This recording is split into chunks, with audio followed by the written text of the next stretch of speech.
I should tell you first about the genesis of this theory, I suppose is the right way of putting it.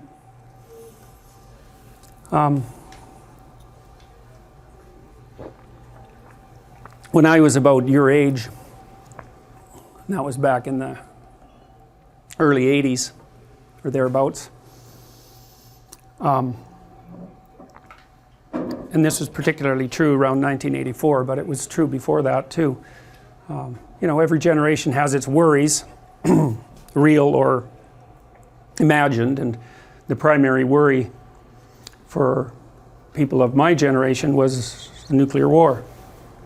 And, you know, it was a genuine worry. At one point, many years later, I went down to Arizona to visit an ICBM, a decommissioned ICBM nuclear missile silo. And the ICBMs, intercontinental ballistic missiles, were very large rockets, right? They could fly halfway around the world, and it was deep underground and behind very, very thick steel doors. It was light green, you know, that pastel green that everyone seemed to like in the 1950s. It was like pastel green Star Trek console. That's what it looked like. And so we went down out in the yard. It was in the desert. Out in the yard there was a very, I would say, magical object, for lack of a better word, and that was the nose cone for the ICBM. And it was quite big, about that high, pointed like the point of a bullet, about 3/4 of an inch thick plastic, you know, a kind of a resin, and it was designed to melt on re-entry. So that was just sitting there. So that was fairly thought-provoking, let's put it that way. And then we went into the missile silo. Interestingly enough, appended to the front of it, it had been decommissioned under Reagan, by the way. In the front of it, there was like a museum with artifacts from the 1980s featuring Reagan and Gorbachev meeting multiple times. And it was staffed by these Americans from the South who were grandparent age, and they were just super friendly, and you know, they were happy to be in the museum. It was like going to visit your grandma's nuclear missile silo. And so it was jarring, you know, because it's obviously a portentous place, and yet it was conjoined with hospitality and welcoming. It was surreal in that manner. Anyways, we went into the silo, and they ran us through a simulated launch. So imagine a panel like this made out of metal, except twice as long, with another one of these things at the other end, 16 feet across or so. Basically 1950s technology, but updated. And then imagine that what you had to do to launch it was that there was a guy with a key and there was another guy with a key, and if I remember correctly, the keys were around their necks, although I don't think they were stored around their necks permanently. And so to launch the missile, you had to put the key in the lock, both of you. That was the safety precaution. It had to be two of you. You put the key in the lock and hold it for 10 seconds, and then away the missile goes. And it wasn't as big, the missile wasn't as big as the rockets that went to the moon, but it was plenty big. You know, the silo itself would have easily been as wide as this room is, and perhaps larger, and many, many stories tall, you know, because it was nested underground. So they ran us through a simulated launch, which was surreal, I would say. And then they told us that someone asked, and they said the keys were in once. Now, they wouldn't tell us when, but, you know, that would have been during the Cuban Missile Crisis, because we were that close. And we were close again at other times, although perhaps not that close. And there seemed to be another peak of conflict in 1984, when there was a movie showed at that time called The Day After, which at that time garnered more views than any movie ever had on TV, and it was a story about the aftermath of a nuclear war and the people who were left, and it was pretty realistic and pretty frightening. And it turned out, as I found out later, that that movie actually was one of the things that influenced Ronald Reagan to put pressure on or negotiate with the Soviets, depending on how you look at it. And so, well, and then, you know, 5 years later, the Soviet Union collapsed. No one saw that coming. And it really didn't collapse in 1989 in some sense, you know, like a huge machine like that doesn't fall apart all at once. It falls apart over time, and then at some point it just becomes unsustainable and topples. And you know, it's like they lost faith in their doctrine, and for good reason. You know that the system in Russia, the Soviet Union, which was a collection of states, an empire, and the system that Mao established in China, and the system that still exists in Korea as a remnant of the Cold War, and systems in Southeast Asia and in Africa, were all predicated on Marxist presuppositions. Presuppositions that were utopian in nature and that posited a utopian future where property was held in common and everyone had enough and everyone was called upon to do what they could, right, from each according to his ability, to each according to his need, which is a lovely sentiment, and you can imagine how it would be attractive even intellectually, because of course other systems, all other systems, produce vast disparities in income. It's like a natural law. It's actually governed by, you can model it with a distribution called the Pareto distribution, and the Pareto distribution looks like this. It doesn't look like a normal distribution. A lot of you guys have been told about normal distributions and how many things follow a normal distribution, most things, but that's really a limited case. You can understand a Pareto distribution if you've all played Monopoly, I presume. At the beginning, everyone has the same amount of money. Will include property, the same amount of wealth. And then what happens as the game progresses, and really as a function of chance, I mean, I know you have to use your head a little bit in Monopoly, but the basic rule is just buy everything you can get your hands on and then trade meanly, something like that. So at the beginning everybody has the same amount, and then as you begin to play, if you had enough players, you would develop a normal distribution, because some people would win relatively consistently and some people would lose relatively consistently, and so the money starts to be distributed in a normal distribution. But the thing about money, and the thing about lots of things, is that zero is involved, and zero is a weird place, because if you're playing a trading game and you hit zero, then you're done. And so, and it's very hard to recover from zero, and you know, it's really hard to recover. You know when you're doomed in Monopoly, you know, you can tell. You've got some resources, but there's going to be some crisis when you land on some hotel, and you're going to get wiped out, you know it. So there's a point at which you're headed for zero, even if you have something, you know, and you might be rescued by luck,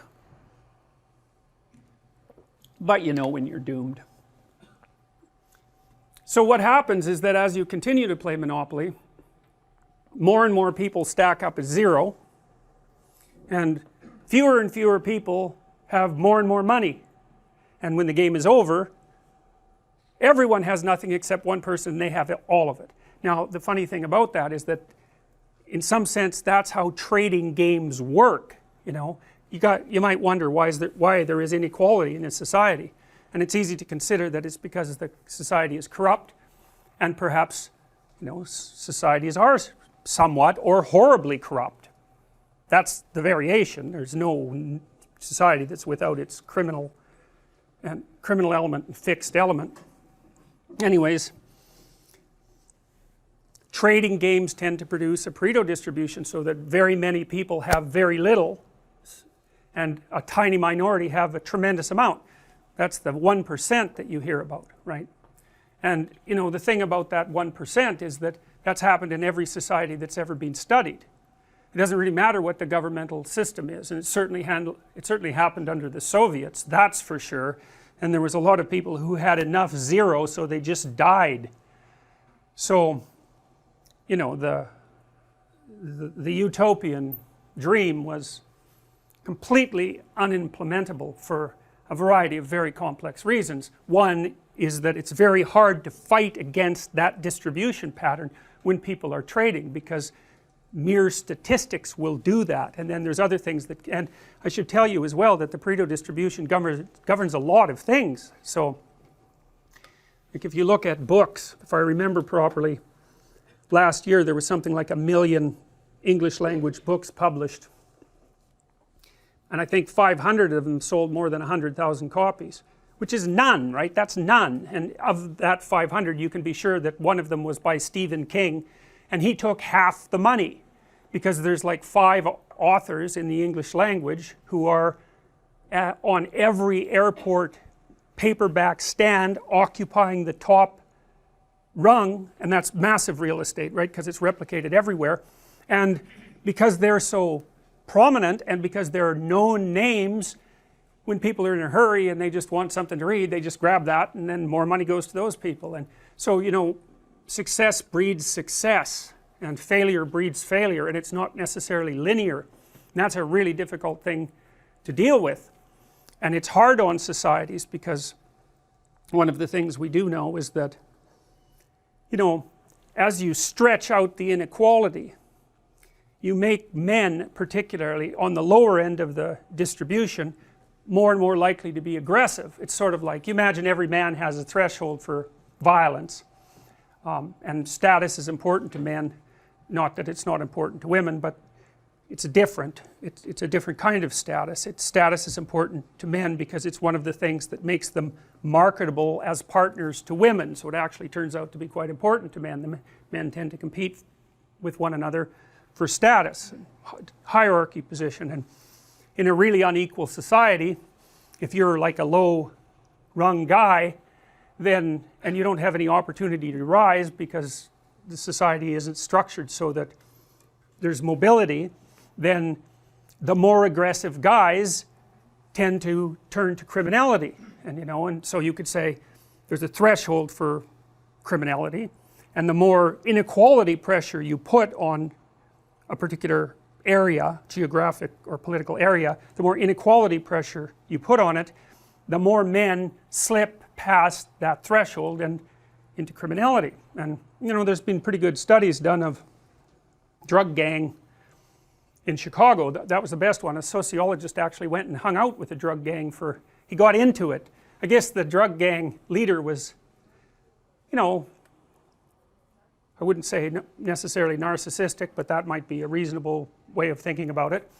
And he was kind of happy with the idea of maybe being the subject of a book. And so this guy was able to associate with them, got to know them quite well. And then the housing project in which the gang was housed was slated for demolition, and the gang broke up. And he got the books, because they kept books. And what he found was the average street drug dealer, first of all, was employed in another job as well, and was making far less than minimum wage. Now, but the guys, you know, further up the chain, of course, followed the Pareto distribution, and so there was a tiny minority of them who were raking in a tremendous amount of loot, and the guys at the bottom were just waiting around for the possibility that they could rise up the hierarchy. And you know, it's a pretty violent game, so the chances that someone's going to be taken out is pretty high, and then a little slot opens up for some opportunistic second rater, and perhaps he can move up the hierarchy.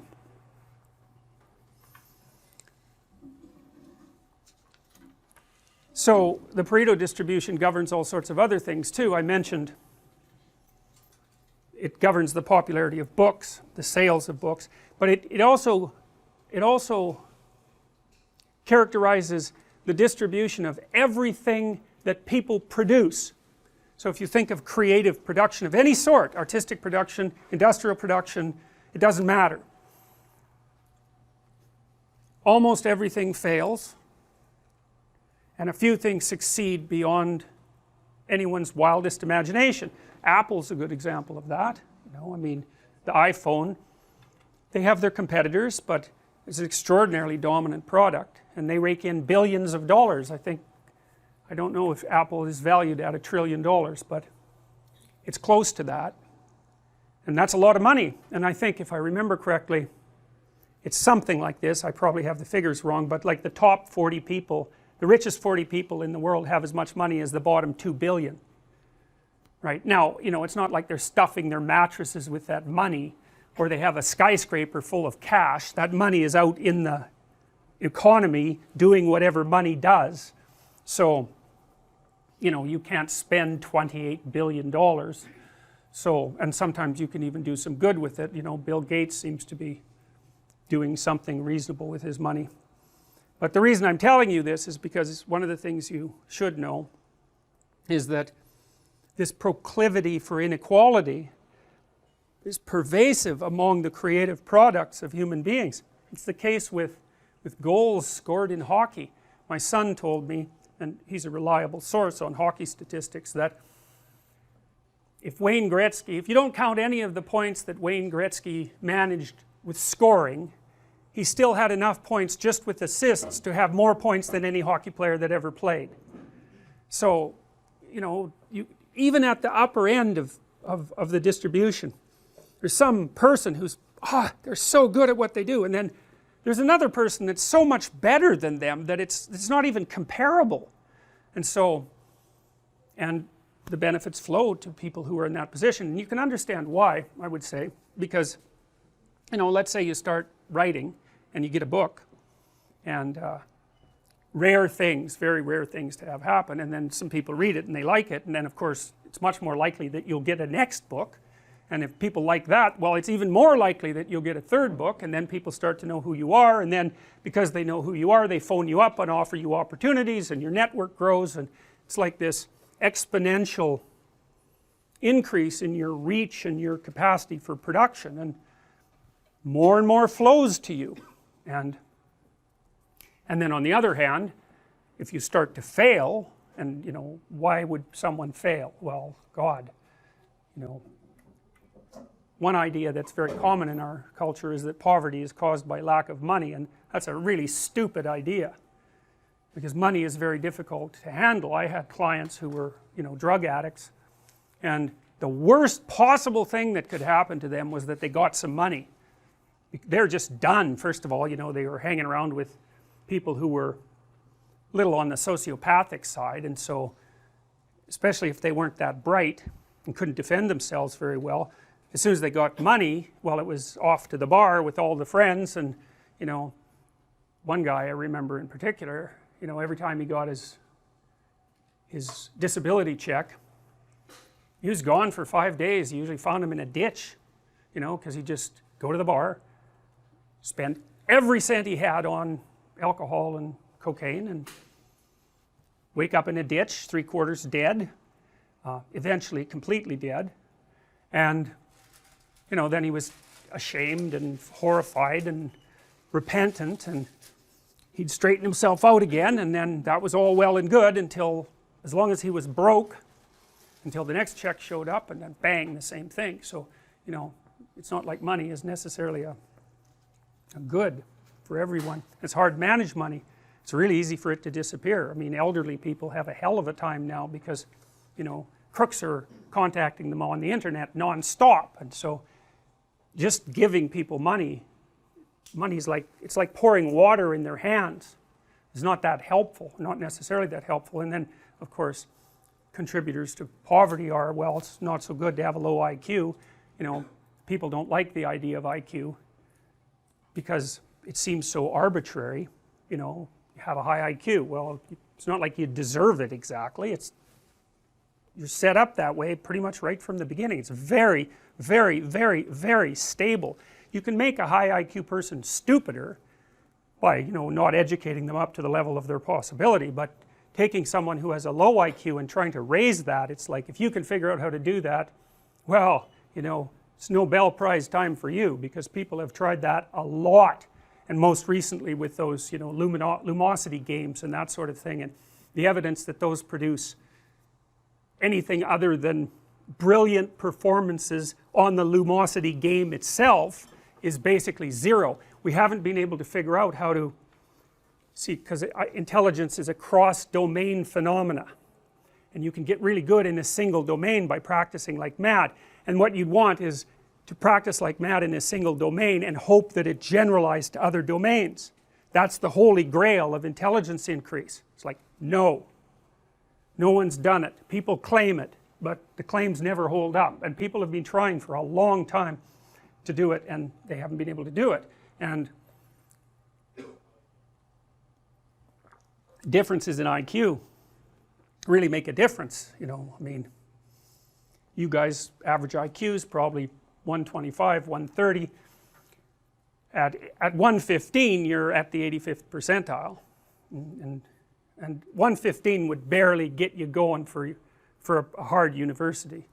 130 you're probably graduate school material, you know. 145 you're up there at the range where you can probably do pretty much whatever you want, although as you get smarter the scatter between your abilities increases, so you might have a very high verbal IQ but not be so good at mathematics, or the other way around. But it's a massive contributor to lifetime success, and I don't know what to do about that. I mean, why do smart people make more money? Well, they get to where the edge of production is faster. So if you have 1,000 people and you rank order them by IQ, the smart people are going to come up with the new ideas first, and they're going to have more ideas, and they're going to strategize better. And you know, with an IQ of 90, which is 15% of the population, you think about that, it's 15% of the population. That's pretty much the threshold for reading instructions and being able to follow them. So, you know, and our society is increasingly sophisticated, so it's by no means obvious.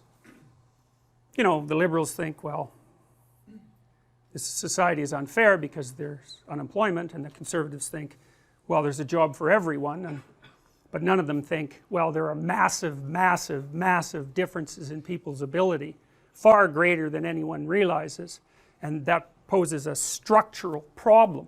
I had a client, and I got him a volunteer job, which is way harder than you think. You need a police check, for example. Like, it's harder to get a volunteer job than a real job. But we got him in a volunteer job, and he had to fold pieces of paper, letters. He worked at a charity. He had to fold pieces of paper in 3 so that he could put them inside envelopes. And then the letters, which were in a pile, had to be matched with the proper envelopes, which were also in a pile, but some of them were French and some of them were English, so the French ones had to be matched carefully to the French envelopes. And then if, you know, if there was one envelope out of order, well, then he had to figure out whether it was the papers that were out of order or the letters that were out of order. And then some of the letters had photographs attached to them, and you weren't supposed to bend the photographs, but they weren't always in the same place, so that meant you had to figure out how to fold the paper in 3 a bunch of different ways without creasing the photograph.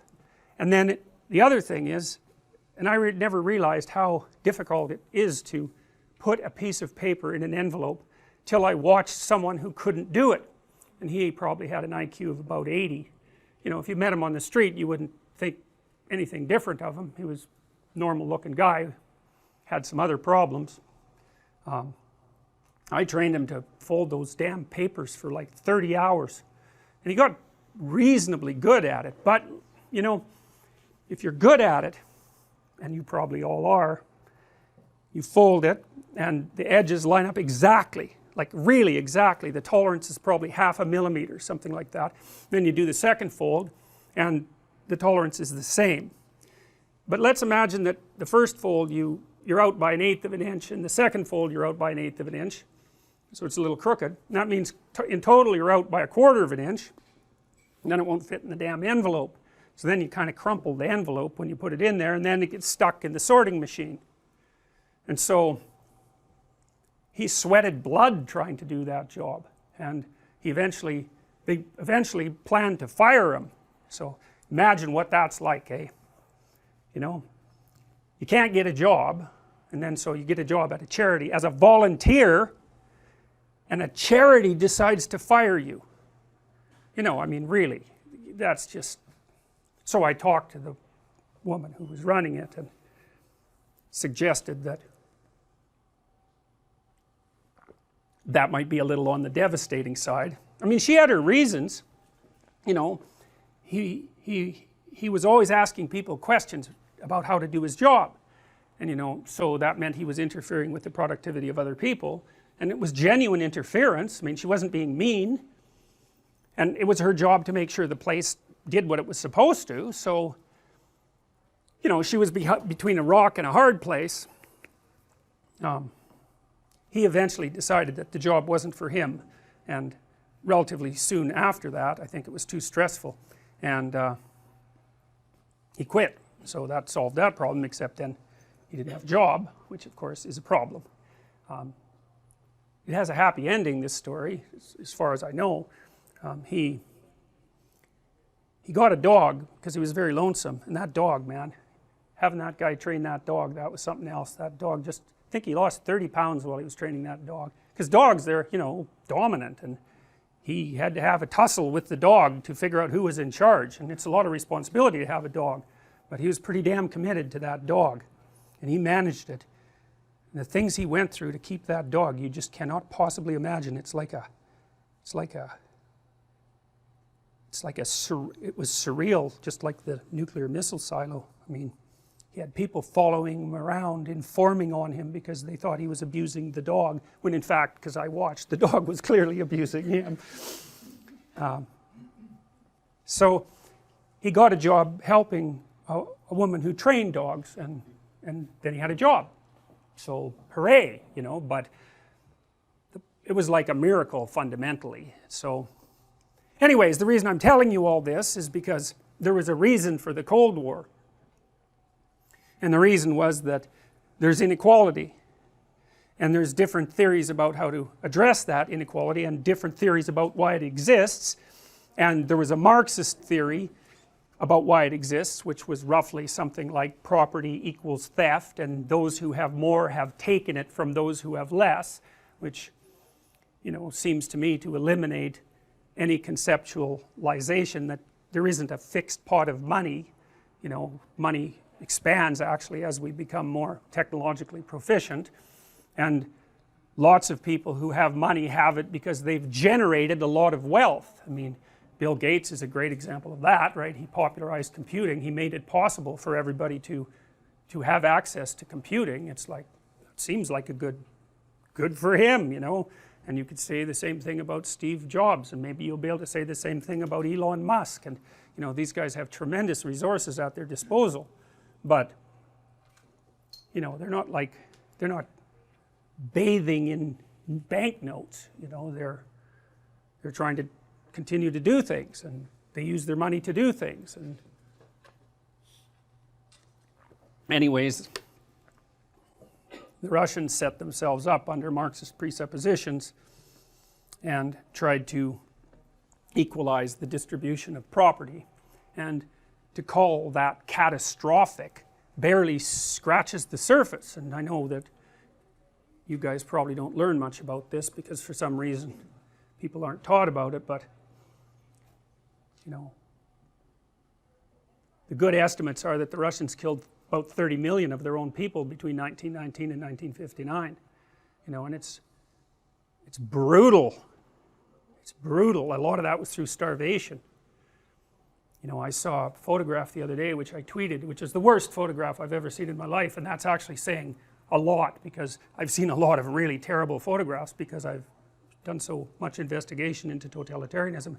This was a photograph that was taken during one of the early starvation periods in the Soviet Union, where about 3 million peasants died. It was a picture of a peasant couple standing behind a table at a market selling human body parts for food.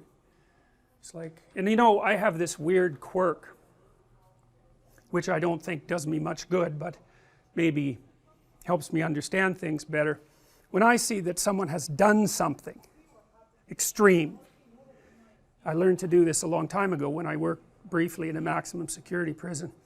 I try to imagine what I would have to be like, what kind of situation I would have to find myself in to do that. And believe me, man, that's a horrifying enterprise, because it is actually possible, no matter what it is that you read about someone doing, and no matter how unlikely it is that you think you would do that, it's possible to imagine yourself in that situation. And that, well, that's enlightening. That's what I would say. That's enlightening. You know, because one of the things about enlightenment is that you get enlightened by doing things that are necessary that you really, really, really do not want to know, don't want to do. And imagining yourself as a perpetrator of that sort is, that tells you something about the world, and it tells you something about human beings, but it's a hell of a thing to swallow, you know, and in a very well structured society like ours, where we're so peaceful, well, because we have the heat and it always works, and we have electricity and it always works, and we have plumbing, which is a bloody miracle, and it always works. You know, it's just one of the things that this imagination process has done for me is keep me alert to the absolute miracle that my life is every day. It's horribly cold out there. You can't grow any food. You'll die if you're out there for 24 hours. If any of this infrastructure was unreliable for any length of time, we would be in serious trouble. And it's never unreliable. It's so unlikely. And so here we are with all this reliable infrastructure, and because of that we don't really have to compete with each other much. I mean, some, you don't compete for food, you don't compete for shelter, or some people do, but not very many. So it's really easy to think of yourself as good, because, well, you're not doing anything nasty to anyone. But, you know, a cynic might say, well, that's just because you don't have any reason to. But those reasons have arisen many times in the past, and in fact they're the norm, not the exception. We're the exception. This insanely functional society that we've somehow managed to generate it's incomprehensible to me that it exists. So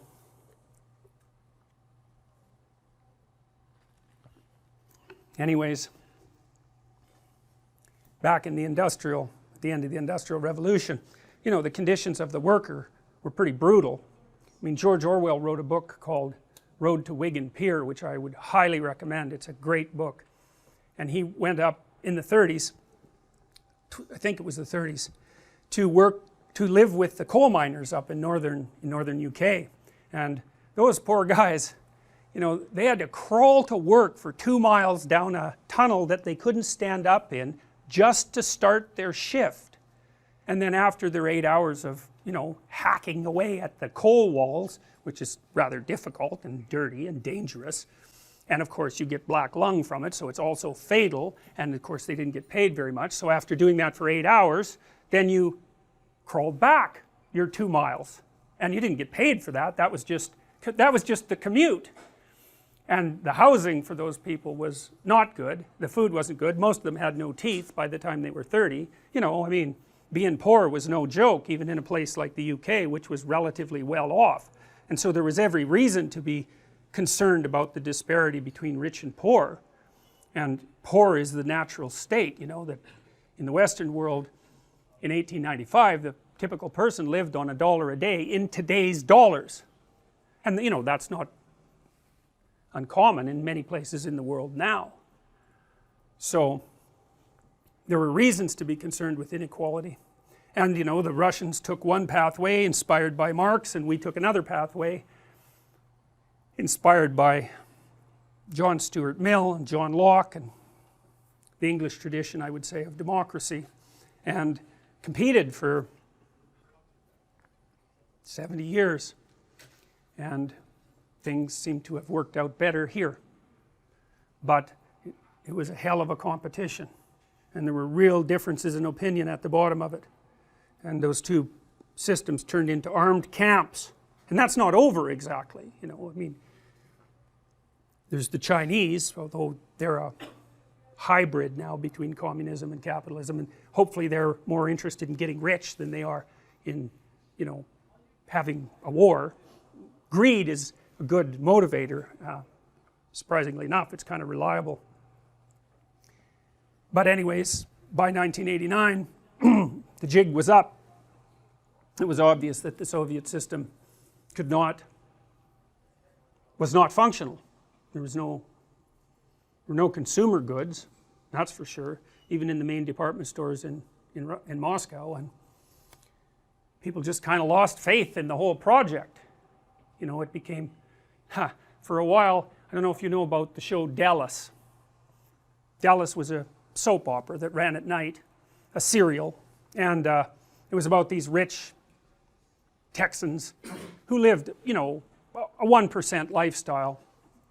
And it was the most popular show in East Germany. The streets would empty so that people could watch Dallas.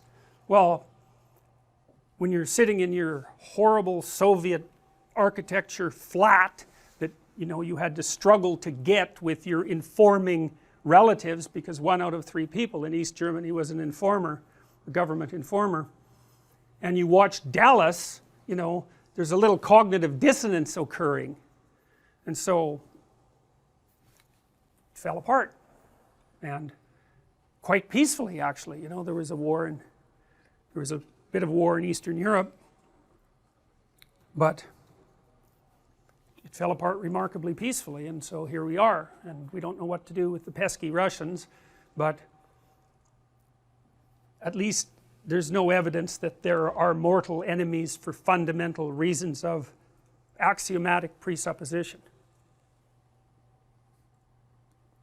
And things are a lot better in the world, despite what everyone tells you, than they were 40 years ago. And they're so much better than they were 50 years ago that it's absolutely staggering. We've lifted more people out of poverty in the last 15 years that have been lifted out of poverty in the entire history of the world before then. People are gathering economic resources at a rate that even the wildest optimist really couldn't dream of speeding up. So it's not like we're without our problems, but so during that period of time I was obsessed, is a good word, with a question, and the question was, why would human beings produce 2 camps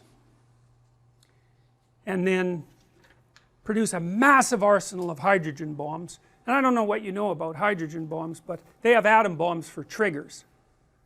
And you know, that's worth thinking about, because an atom bomb, you know, hey, that's something. But a hydrogen bomb, that's the sun. That's really something. So, and you know, they're at the peak of the Cold War, and this is still true to some degree, there were literally tens of thousands of these weapons aimed at the Soviet Union and at the West, and that was enough to pretty much put an end to everything. And that's a dangerous game, man, you know, and not only because of intent, but also because of the possibility of accidental, just an accident, you know, just a mistake, or just someone who's a little crazier than you might want them to be, you know. And you might think, well, no one would want to bring about the destruction of the world, but that just means you don't know very much about Stalin, because of all the people who lived in the 20th century who had power, Stalin was the most motivated to bring everything to an end.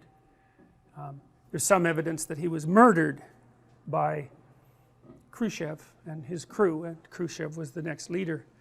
And if he wasn't murdered, he was at least not provided with medical attention when he was dying. And there is reasonable evidence that he was gearing up to invade Western Europe, and he didn't really care how much destruction would go along with that. I mean, he'd already killed tens of millions of people. He had a lot of practice. He was good at it. It didn't really bother him. Maybe even enjoyed it. So, what the hell? That's what I thought. How can it be that we are doing this? It's so insane. And so then I started to think about belief systems, you know, because you could say that each camp had its own belief system. The one in the West was derived, it had a very lengthy history, derived from the Greeks and the Romans and the Jews and the Christians, and from various schools of philosophy, and from the Enlightenment and all of that. And then the Soviet Union was basically predicated on a rational philosophy that opposed the axioms that the West had evolved, and each group organized their societies around that. And you know, I took political science for quite a long time, and the political scientists and the economists, they basically thought that people competed over resources. But that wasn't a very good answer as far as I was concerned, because it wasn't obvious to me why people valued the resources they valued. The economists just assume that there's resources that you value, but you know, people can value a lot of different things. It's not exactly fixed. I mean, you tend to value food very highly if you're hungry, obviously, but you know, there's lots of things that we value and that we want that seem somewhat arbitrary, somewhat like a decision. So I got more interested in why people valued things and what it meant to value something, and then what it meant to believe something, and then how it could be that someone could believe something so deeply that they would risk their own death to protect it, or at least risk the death of other people, and maybe on a massive scale. Like, man, people are committed to their system.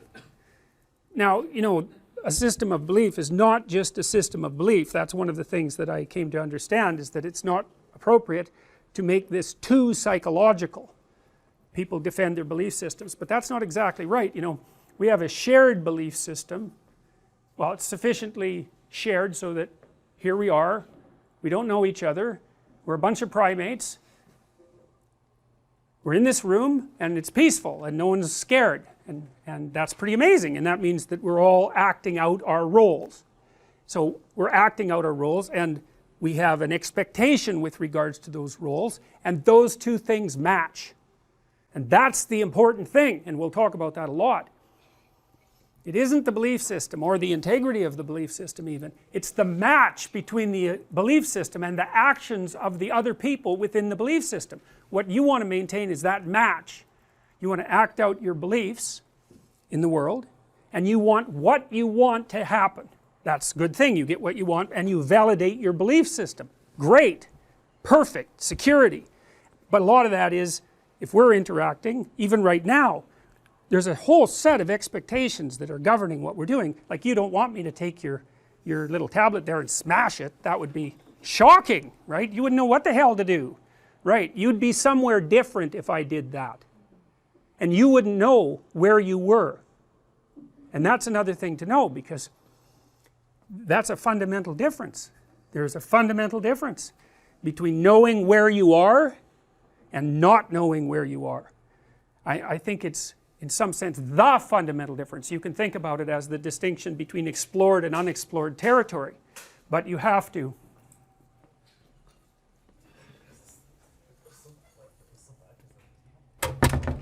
I don't know if you've ever taken a cat to a new house. Cats hate that. And because in their old house, and maybe in their old neighborhood, they've slunk around, you know, at the edges, checking everything out. They start out afraid. They check everything out. They know where to hide. They know where to. They know what's safe, and they know that because they go somewhere and nothing happens, and so then they assume that it's safe, and they slowly build up a neighborhood that they're comfortable with. my dad used to take the dog for a walk, and then the cat got lonesome, and so it started to follow him. And first of all, it would just go along the buildings, the houses, on their route, you know, hiding really from predators. And after a while I got kind of comfortable with that, and then it would follow right behind the dog. But it had a border, and if my dad took the dog over one street too many for the cat would just sit on the corner and you know, cry like a cat cries. It was like, that's it for me, man, I'm not going any farther out into the unknown. And so the distinction between the territory that you have mastered and the territory that you haven't mastered is a fundamental distinction. It's the distinction between home and the strange land. And the thing about familiar territory for people is that most of the familiar territory that we inhabit is other people, because we're so social. So you can't really think, it's a weird way of thinking about territory. It's not exactly geographical objective territory, it's territory with a dominance hierarchy in it. And the dominance hierarchy has a predictable structure, and you know where you fit in it most of the time, and so that when you act out in that territory surrounded by your people, then often you get what you want, and you're so thrilled about that because you just don't want someone acting erratically around you, like, and you know that. So you walk down Bloor, and there's people there that should really be institutionalized, but we deinstitutionalized them all so they could be free, and free to be, you know, suffering and malfunctioning out on the street. That's what the freedom ended up being. But you know, you'll walk by someone like that who's muttering away to the voices in his head, and you know, maybe striking out against whatever it is that's plaguing him, and you won't make eye contact. You might even go across the street. You're certainly going to give him a wide berth. You're going to keep a distance between him and you, and you're going to hope that you don't attract his attention, because he's not in the dominance hierarchy, and you don't know what the hell he might do. And that's unexplored territory too. That's another way of thinking about it. Like, we inhabit time and space, not just space and not just time. We inhabit time and space, and our territories are spatio-temporal. We're here now, and this is safe now, and it's safe partly because of the physical structure and it's working, but it's also safe because none of you are manifesting peculiar behavior. But if you started to manifest peculiar behavior, if you stood up and started muttering or yelling or maybe attacking someone next to you, all the rest of you would freeze first, because then all of a sudden this would be unexplored territory. The match between what you want, which is a peaceful lecture that you hope has some content, the match between what you want and what's happening has vanished. And so then you don't know where you are. And so then what do you do when you don't know where you are? What do you do when you don't know what to do? Well, if you're a computer, you just crash. But you know, what good is that to you? You're just going to die? That isn't helpful. You freeze first, and then maybe you cautiously attend, or maybe you don't. Maybe you just keep your damn eyes averted and you sit there and you hope that no one notices you. That's a prey response, right? That's like a rabbit frozen when it thinks a fox is looking at it. And we were prey animals for a long time. There was a cat that they recently discovered, a prehistoric cat that had this bottom single tooth, and they found out that a human skull fit right inside its mouth, and so it could grab you here and pierce the back of your skull with its single tooth, and that's what it was evolved for. So, you know, it's under such conditions we evolved, and we're predators obviously, but we're tasty predators, and so other things were perfectly happy to eat us. And so when you're where you don't know what to do, you act like a prey animal, and that's probably what you should do, because maybe if you keep your head down and shut the hell up, there won't be any attention attracted to you, and maybe you'll get through it.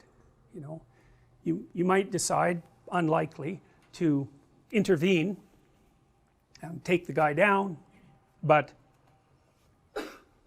you would be the exception rather than the norm. And It's unsurprising.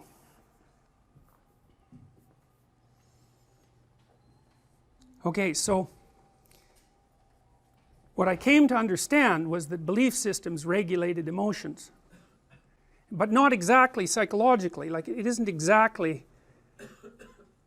and this is sort of like the terror management theories, it's not exactly like you have a theory in your head and the theory explains the world, and because the theory explains the world, the theory is what's making you secure. It's kind of like that. It's like you have a theory in your head and the theory makes you feel secure because it explains the world, but the reason it explains the world is because other people have the same theory in their head, and then when you both act out the theory, you both get what you want. And it's the coming together of the theory and the outcome that makes you, it's life. Not only does it stop you from being anxious and often make you happy because you get what you want, but it's not just psychological, you know, the fact that we do this, that we cooperate within our societies, we match our belief systems and then act them out, that's the predicate for a productive society. So it's actually, it isn't just that it saves you from death anxiety like the terror management theorists have it, it saves you from death. And that's good. I mean, being protected from death anxiety, yeah, good, that's great too, man. But actually not dying, that's sort of the fundamental thing that you're after. And so people have reason to defend their territory, if you think of territory that way, as you think about it as a domain where the fundamental presuppositions of each citizen are matched by the behavior of their co-citizens. They have every reason to defend that. And if it falls apart, it can have mortally serious consequences. It's chaos, you know, and that chaos doesn't just destabilize everybody psychologically, it destabilizes everything. It can destabilize the currency, it can destabilize the industrial economy, the lights can go off, it's like, it's not good. So, hey, no wonder people protect it.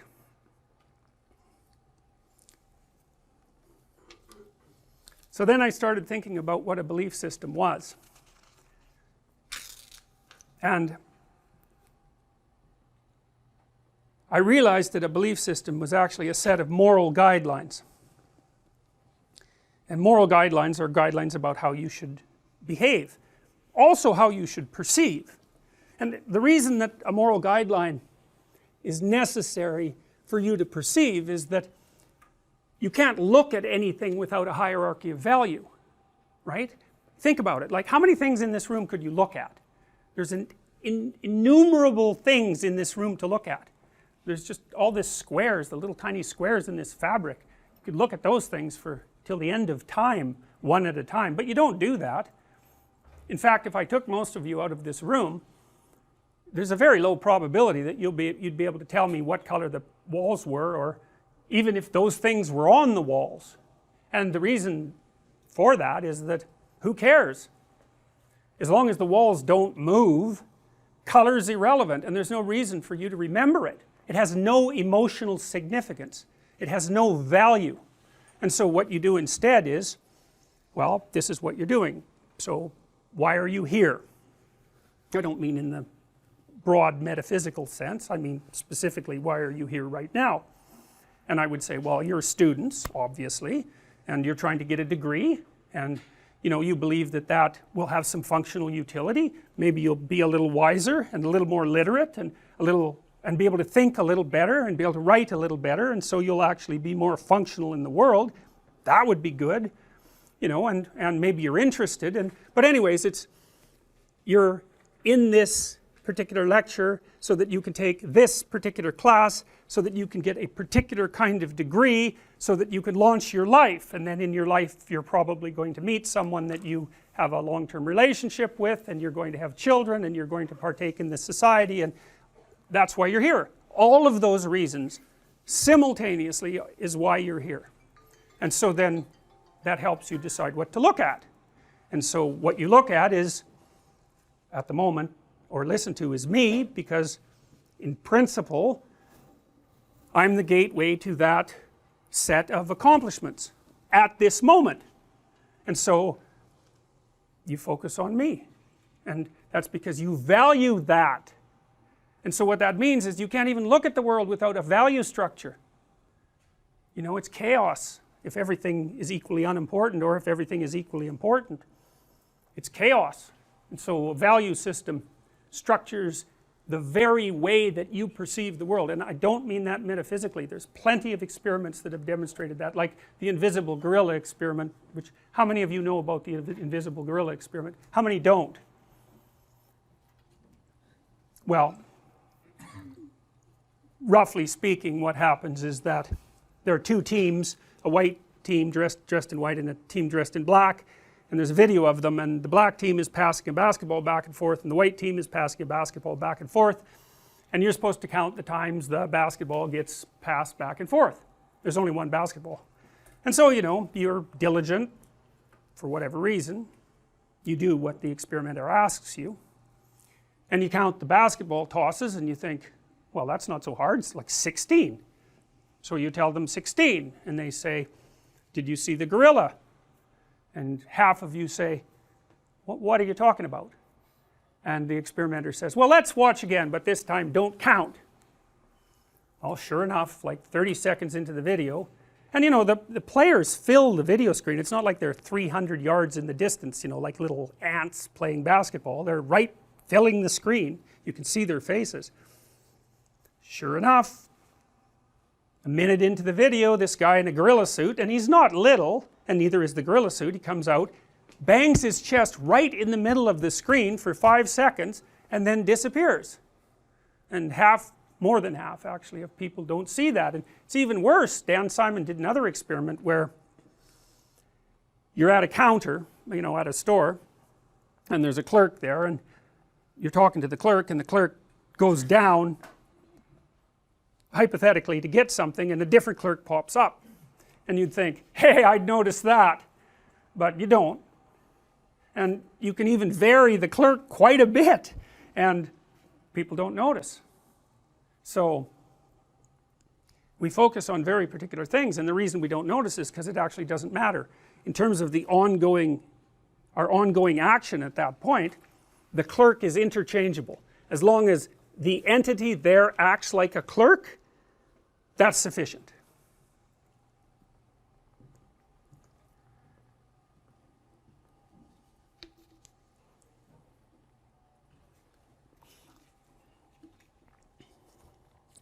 So, belief systems structure your perceptions, value systems, we're going to call them value systems. They structure your perceptions, and they also guide your actions, because you act in accordance with your values, conscious or unconscious. You have values that you don't know about because you just don't know yourself very well. You can tell that you have values that you don't know very well, because sometimes you get attracted to people that you know perfectly well. That's a mistake. Or you're trying to tell yourself to study and you don't, and so you're not really in control of yourself to any great degree. Some, and the more integrated you are, the more control you have, but you're kind of a loose collection of arguing sub-personalities, and they're more or less directed towards a single goal, but it depends on how committed you are to that goal, how much you've thought it through, how much you buy into it, how many of the contradictions in your world representation you've managed to iron out, and all of that.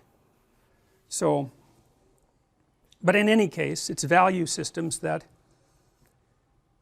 govern action and perception. And so we're going to take an existential perspective, a phenomenological and an existential perspective in this course. And phenomenological means that we're going to base our presuppositions on the idea that what you experience is real, all of it.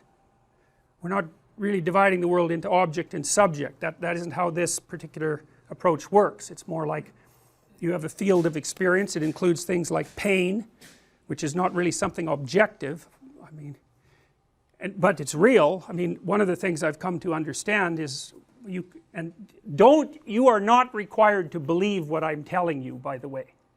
If you have an argument about why some of this doesn't make sense, then follow that sucker, because I'm trying to tell you what I've reached with regards to bedrock presuppositions, and I haven't been able to put pry bars underneath them, but that doesn't mean you won't, and you know, you should try. Anyways,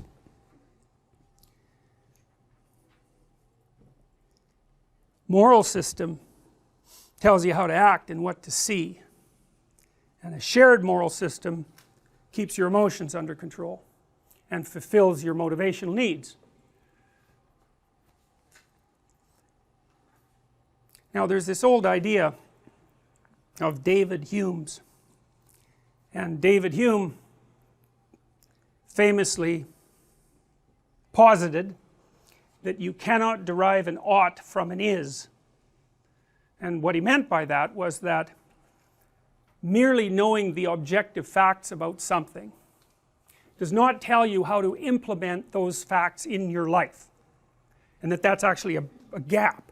Now you could say, and I think this is the case, that that's actually a necessary consequence of the scientific endeavor, because one of the things that you're trying to do as a scientist is to strip away the value of the object, right? Because I don't care what your idiosyncratic notion of the object is. I want to know how you perceive the object such that everyone else will perceive it at least that way, and so that takes the subjectivity completely out of it. And so it might just be a necessary consequence of the scientific method that it doesn't have a morality implicit in it. People argue about that. Sam Harris, for example, argues, he believes that we can come up with a scientific morality. I don't believe that, because I don't think that you can make rational judgments about value. It's too complicated. It's far too complicated. It's something that has to emerge. It can't be. I mean, Marxism was supposed to be a scientific utopia predicated on scientific principles and all of that, and you know, it just didn't work. Anyways, so I kind of buy Hume's argument that you can't derive an ought from an is. Now that's a problem. First of all, it's a problem because you have factual knowledge but you don't know how to implement it. You know, it's like, should you spend money on AIDS, or should you spend money on cancer, or should you spend money on higher education? How the hell are you going to calculate that rationally? You can't, because you just don't have the information at hand. It's not possible to, you know, I worked for a UN committee at one point, and the UN committee had like 100 proposals for how the world could be improved, but there was no order to them. It's like, it wasn't, you know, this was more important than this. It's like, well, that's the end of that. You know, you got to start with something, and so that means you have to make something more important than other things, obviously, in your life. If everything's of equal importance, then you're paralyzed.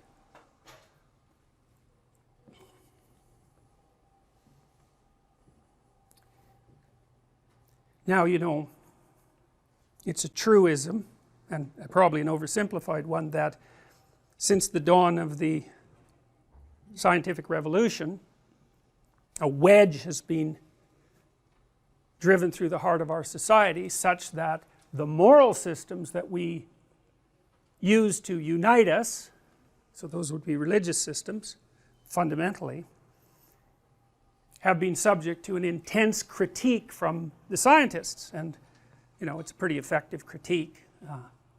Even if you've maintained a traditional faith, it's like, you know, the scientific onslaught is no joke. And that's a problem as far as I can tell, because, and the problem is that you're still left with the problem of how you should act. And Nietzsche, the philosopher Nietzsche, he would say that we're running on the fumes of Christianity in the West, because over its 1,000 years of domination, let's say 1,500 years of absolute domination, it produced a consensus of morality that was predicated on metaphysical presuppositions, and that organized societies, and those societies are predicated on certain beliefs, like the belief in, really I would say, that something divine inhabits each individual. You know, that's sort of the presumption that's embedded in law. It's sort of the idea that underlies the idea of natural right, right? There's something about you that's so valuable that even the law has to bow to it, even if you're reprehensible, even if you're convicted and reprehensible. Now that's, man, the idea that people came up with that idea, that's a bloody miracle. It's, you know, because generally speaking, your proclivity is, if someone's been even accused of doing something, the general human proclivity is that even if someone's just been accused of doing something terrible, that's enough so that you can stone them to death or do whatever you're going to do with them.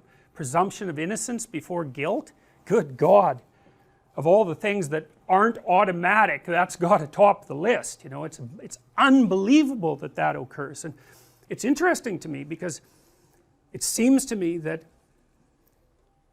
that presupposition that there's something valuable, transcendent about each individual, I wouldn't call that a scientific presupposition, but it seems to be a highly functional presupposition, right? I think, in that it isn't unreasonable to notice that societies that have valued the individual and made the law subject to the individual, even with regards to voting, because that's basically what voting does, it puts sovereignty in the hands of the people, those societies actually seem to work. Now, whether they'll work for the next 300 years, who the hell knows? I don't know, but they've worked pretty well for the last 500 years, let's say, and we've got it pretty good right now. And you know, I suspect most of you are rather pleased that the law recognizes your value as individuals, and you take that for granted, right? You think you have rights, and of course the rights that you have, natural rights, are logical consequence of your transcendent value. And that's nested in, this is Nietzsche's observation, that's nested in a set of metaphysical beliefs. And his idea was that if you wipe out the metaphysical beliefs, eventually you wipe out the whole system, because you've knocked out the cornerstone. And it might take a long time for the thing to shake and fall, but it will. Now, whether he was right or not is hard to say. It looks to me like what's happened since Nietzsche announced the death of God in, say, the late 1800s is that Western society has oscillated between extremes. You know, extremes on the right, Germany, extremes on the left, and you know, with the democracies, at least the other democracies, the democracies managing to stay the course somewhere down the middle. But it's not obvious to me that that can be maintained without the underlying metaphysics. And that's a problem, because whatever you might say about the underlying metaphysics, it's not true the way science is true. And that could be okay, because there might be more than one form of truth. In fact, I think there is. I think there's pragmatic truth, and I think pragmatic truth is actually deeper than scientific truth. And pragmatic truth is the truths that enable you to act in a manner that best, that improves the probability, roughly speaking, of your existence and your reproduction maximally. That's a Darwinian idea. And one of the things about the Darwinian theory, this kind of puts it in opposition to scientific materialism, I would say, is that the Darwinian theory is that you don't have privileged knowledge of the world. And you can actually tell that because you die, right? If you knew enough about the world, you wouldn't die, and you do die. And so you're an embodied theory of sorts, and that theory is good enough to get you along about 80 years and produce some reasonable probability that you'll have children and that they'll survive. That's it, man. That's what you've managed after 3 billion years of evolution. It's a good enough solution. It's a good enough way of acting, and we don't know a better way of acting. And our world conceptions are actually nested inside the Darwinian system. And they might be predicated on pragmatic truths rather than objective truths. Pragmatic truths are truths that have functional utility. And we're alive. We care about being alive. We tend to use our theories as tools. It's possible that our theories are tools, and that they're tools to help us stay alive.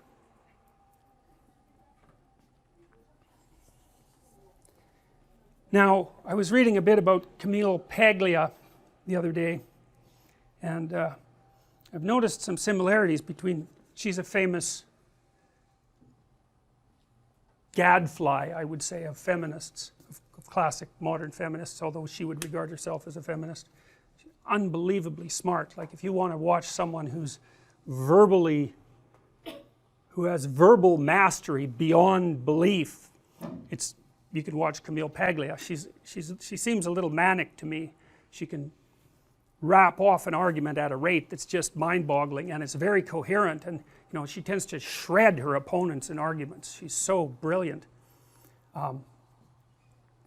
She said something interesting, and she's been influenced by some of the same people that I've been influenced by. She liked this book by Erich Neumann called The Origins and History of Consciousness, which I would recommend if you're interested in Jungian theory, Carl Jung. It's a good introduction to Jungian theory, and it's about the development of consciousness. And it's predicated, like Jung's work and Joseph Campbell's work and Mircea Eliade's work, all of which has been criticized or ignored by the postmodernists, predicated on the idea that human beings have a central narrative, and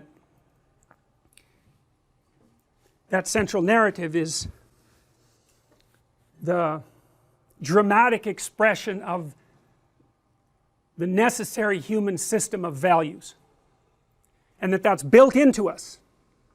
It's part of our nature. We have a nature as human beings. We're not infinitely malleable by culture, which is a postmodernist claim, and a dangerous one. It's dangerous if we have a nature. Paglia has this idea that the reason that you come to university and you study the humanities, or the proper reason if you do that, is not to engage in premature and destructive criticism of something that you don't even yet understand, but to learn as much as you can about art and literature and poetry and drama and fiction and religious thinking. And this is all a kind of a, you can think about it as a, what is that? What is all that? It's art, you know, it's culture. Music belongs in that category. And like, what the hell, what about music? It's like everyone loves it, or almost everyone. It's a mystery. You listen to music and it's very meaningful. I mean, music gets people through some pretty dark times. Why? It's not obvious, that's for sure. You know, and in most cultures, music plays a very central role in identity formation, and you guys, I think you'll probably find as you age that your favorite music will be the music that you listen to between the ages of 16 and 20. It's kind of like it imprints on you, and it defines maybe that defines a generation. And maybe, you know, in our tribal past, and this is highly likely, when you were being inculcated into the tribal culture, that was inculcated with dance and with masks and with music all at the same time. So you're invited to participate in this drama and to take your place in this drama, and to think of that as a representation of the objective world is just not right. That isn't what it is.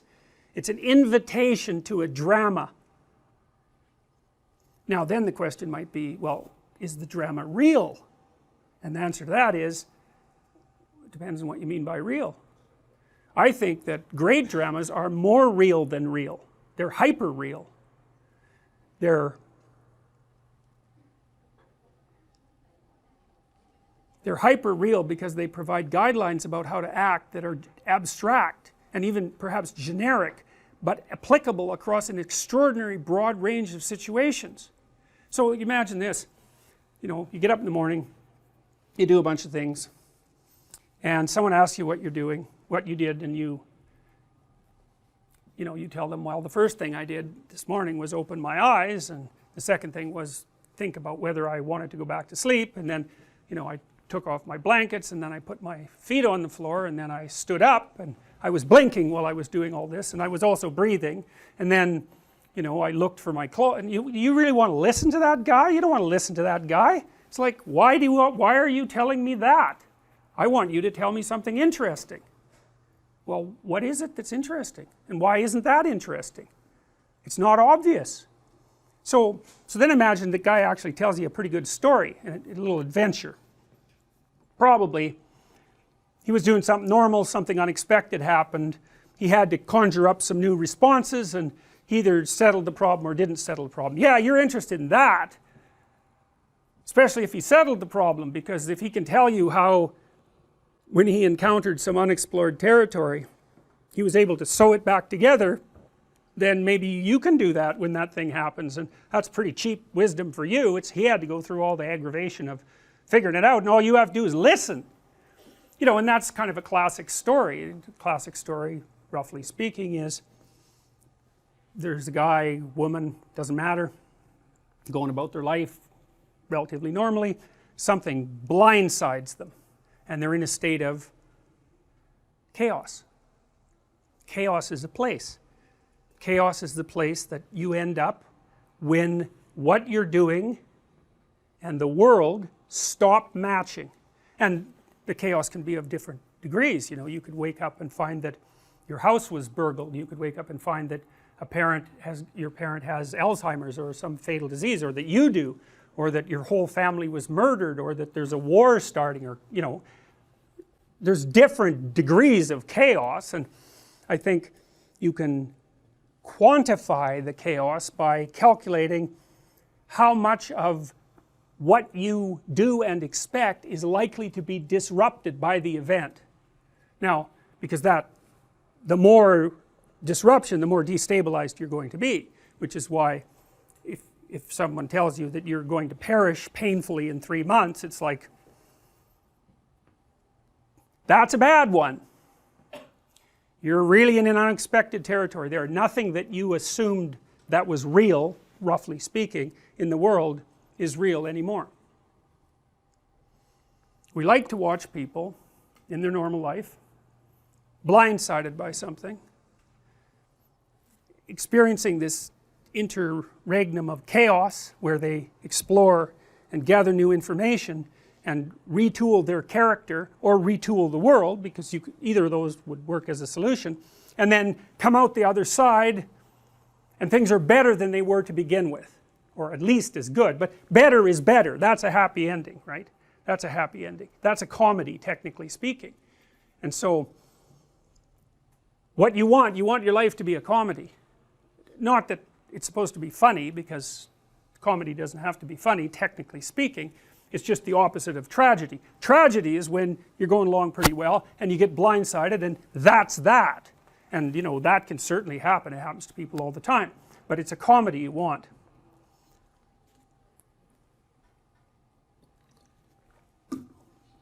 Now, what I hope to provide you with is a magic code. You know, there was a book published a while back. Tom Hanks was in the movie. He was a Harvard professor who went around solving symbolic mysteries. Do you remember? What was it called? The Da Vinci Code. Everyone liked that. It sold a lot.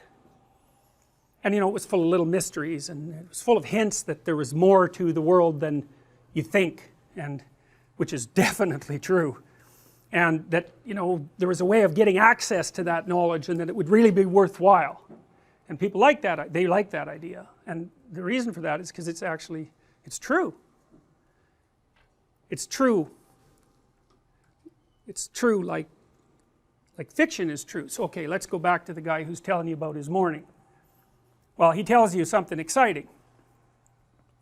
Well, then imagine that 10 people tell you something exciting. And then you extract out the pattern of them dealing with this problem from that. And so then you have that's what you do if you're an author, right? Because in a book, you don't want the book exactly to be about what ordinary people do in ordinary times in their life. It's like, you already know how to be ordinary during ordinary times of your life. That's not useful. You know, you wouldn't watch a videotape of yourself. Imagine you videotaped yourself during a day, and then next day you watched that. It's like, God, who would want to do that? So what seems to happen in stories is that they distill. So they watch people watch people, and then they tell stories about what they see, but they leave a lot out of those stories. everything that's boring, hopefully.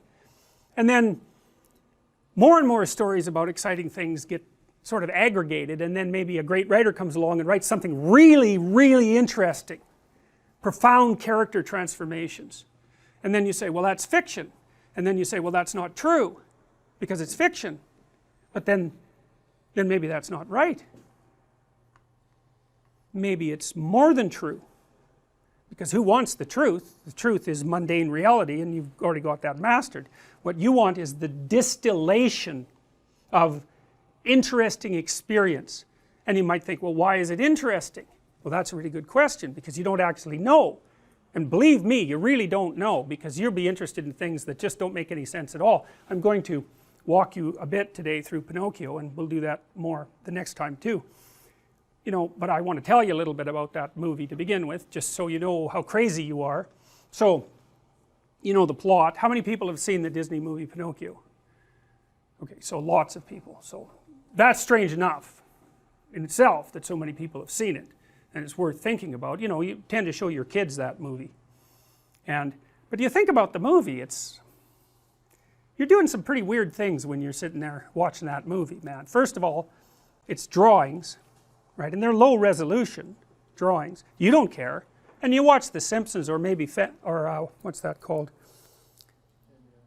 The one that's been concentrating on political correctness so much. South Park. God, that animation, man, it's just awful, right? It's just horrible. It couldn't be worse. You don't care. Like round heads, smile, a little bit of shuffling. That's a person as far as you're concerned. It's just irrelevant, and if it was higher resolution, it wouldn't help. You just need the bare bones, right, to hang your perceptions on. So you watch this drawing, that's Pinocchio, beautiful drawings, animated in a sequence. You're not watching something real, you're watching a pure construction. And then you think about the plot, it's like, it's completely absurd. Everything about it is absurd. It's like, well, one of the characters is a bug, and he turns out to be like the conscience, and so what the hell is with that? And then another character is this puppet, marionette, and you know, somehow he gets free of his strings and then goes on this adventure, and then you know, he gets enticed into various nefarious places by a fox and a cat, and then he rescues his father from a whale, and you don't even know how his father got in the whale. It's like the last time you see his father, he was in a rainstorm, and the next thing that happens is he's in a whale, and you're sitting there thinking, hey, no problem, this all makes sense. It's like, what, really? Why? How does that make sense? Well, the answer is you don't know. That's the thing that's so cool. You don't know. You don't even know what you're watching. But it doesn't matter. You watch it and you're interested in it. You want to see what the hell happens to this puppet. You want to see if he ends up becoming a real boy, because it seems important. Well, you say, well, is Pinocchio true? Well, that's a stupid question. It's partly a stupid question because the answer is it depends on what you mean by true. And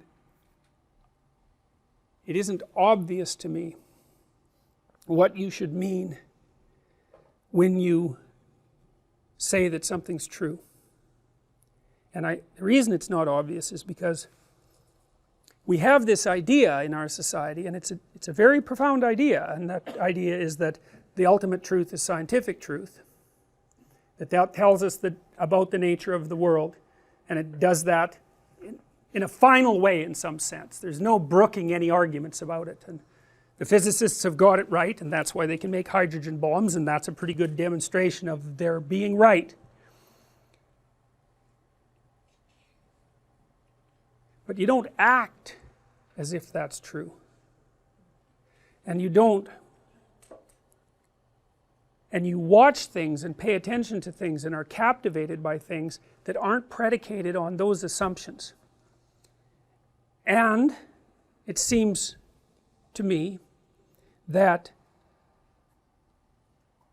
there is a problem of what the world is made out of, but there's a bigger problem, and that's the problem of how you should conduct yourself in the world. And that's really what you want to know. People want to know that more than anything.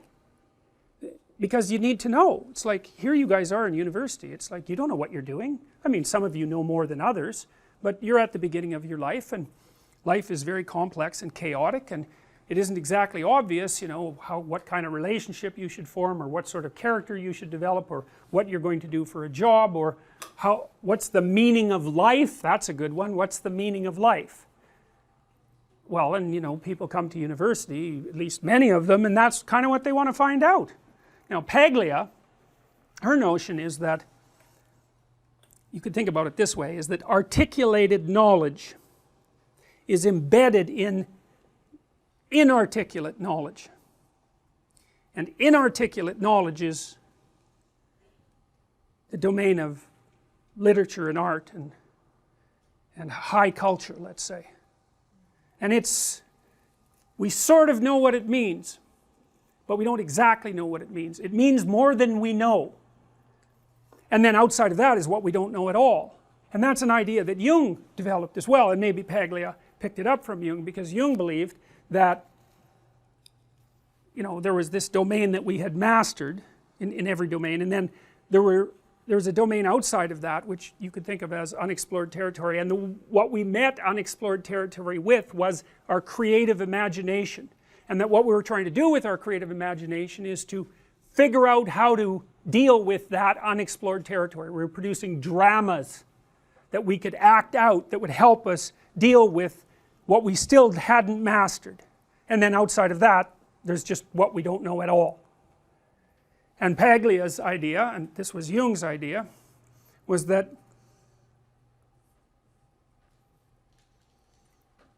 without understanding that surround,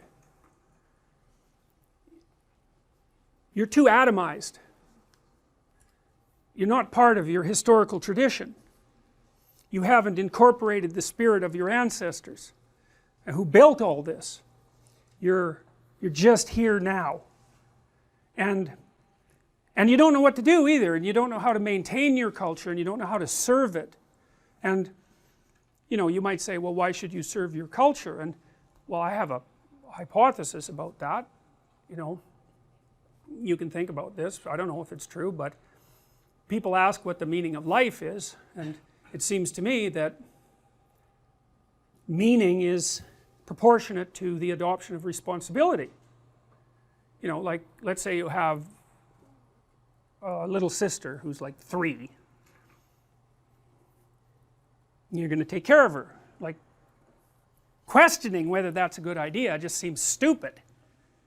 You know what I mean? It just doesn't seem like the right kind of question. It's like, well, obviously, self-evidently, let's say, that's what you do.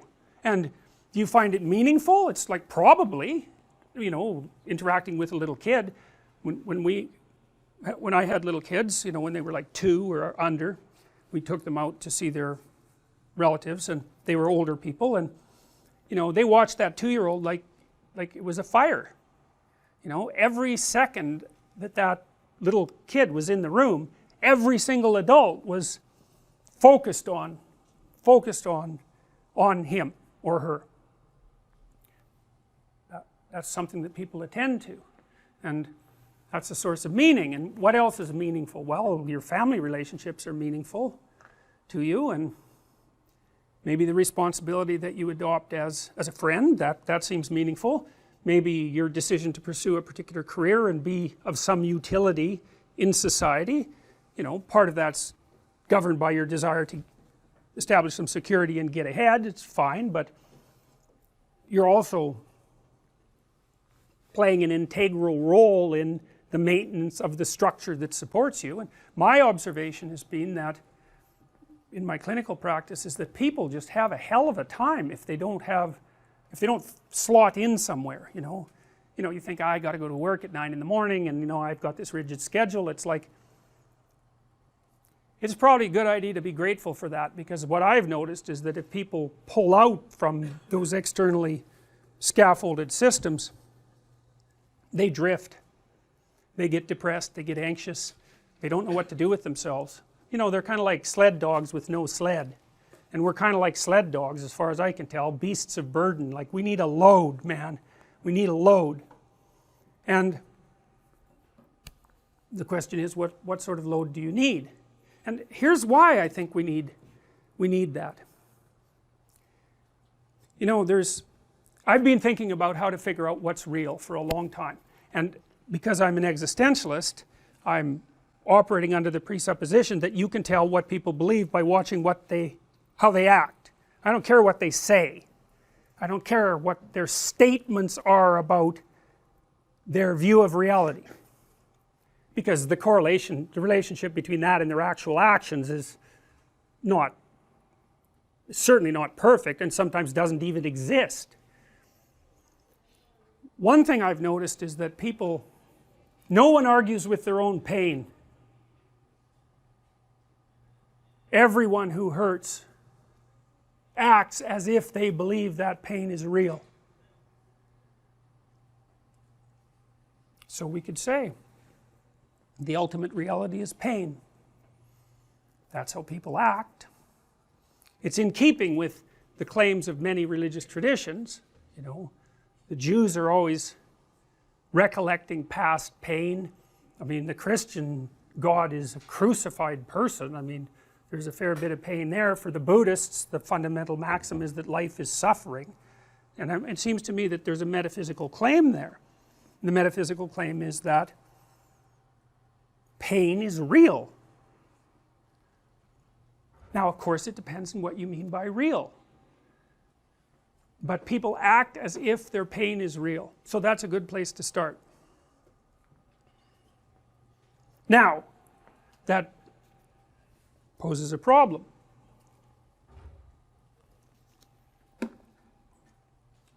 Life is a pain. Life is suffering, let's say. And why is that?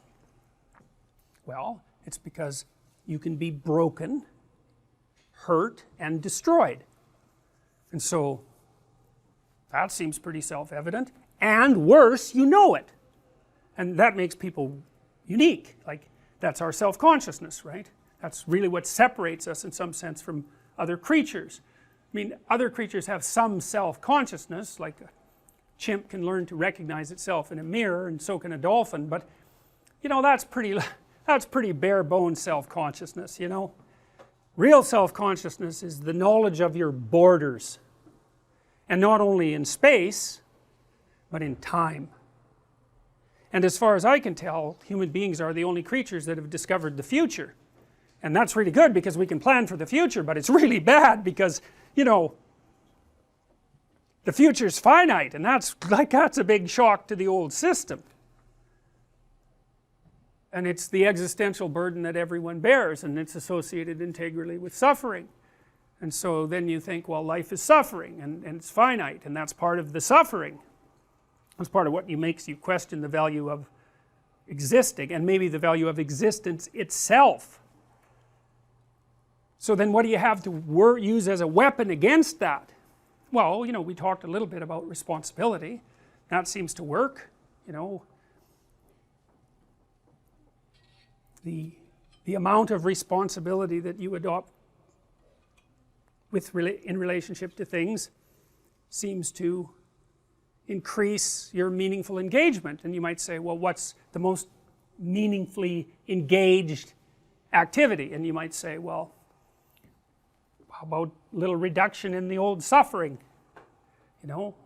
So you live your life so that you're not causing undue pain, especially pointless pain. That would be good, and maybe you could even be more useful than that, and you could figure out some ways that some suffering, yours, other people's, both, if you're really, you know, hitting a home run, maybe you can figure out some way that some of that could be rectified. And that seems to be meaningful in and of itself. I mean, if it's pain that makes you doubt the meaning of life, which is perfectly reasonable, then the cessation of pain, the cessation of suffering, the minimization of suffering, as a logical corollary, should be the proper medication. And so I would say that means that there's some mode that you can conduct yourself in that makes you a good person. And part of being a good person is to alleviate suffering. And I don't think you get to question that actually. If the suffering itself is what's making you question the validity of your life, then you can't also say that the cessation of that is not useful. I mean, you can, but it's completely incoherent. You can claim incoherent things if you want.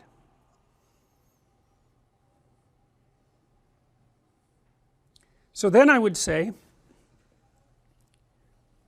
these distilled stories that I'm talking about, the stories that are written, say, by great authors. I'm particularly fond of Dostoevsky, whose works are, he's head and shoulders above anyone I've ever read in terms of writers of fiction.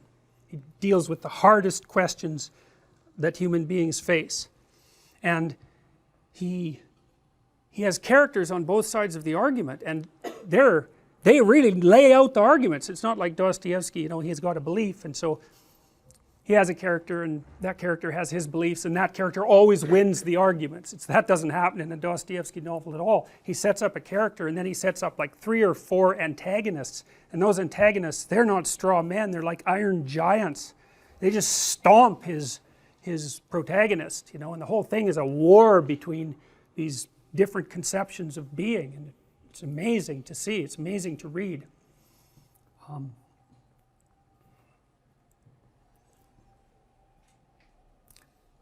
So you distill these stories.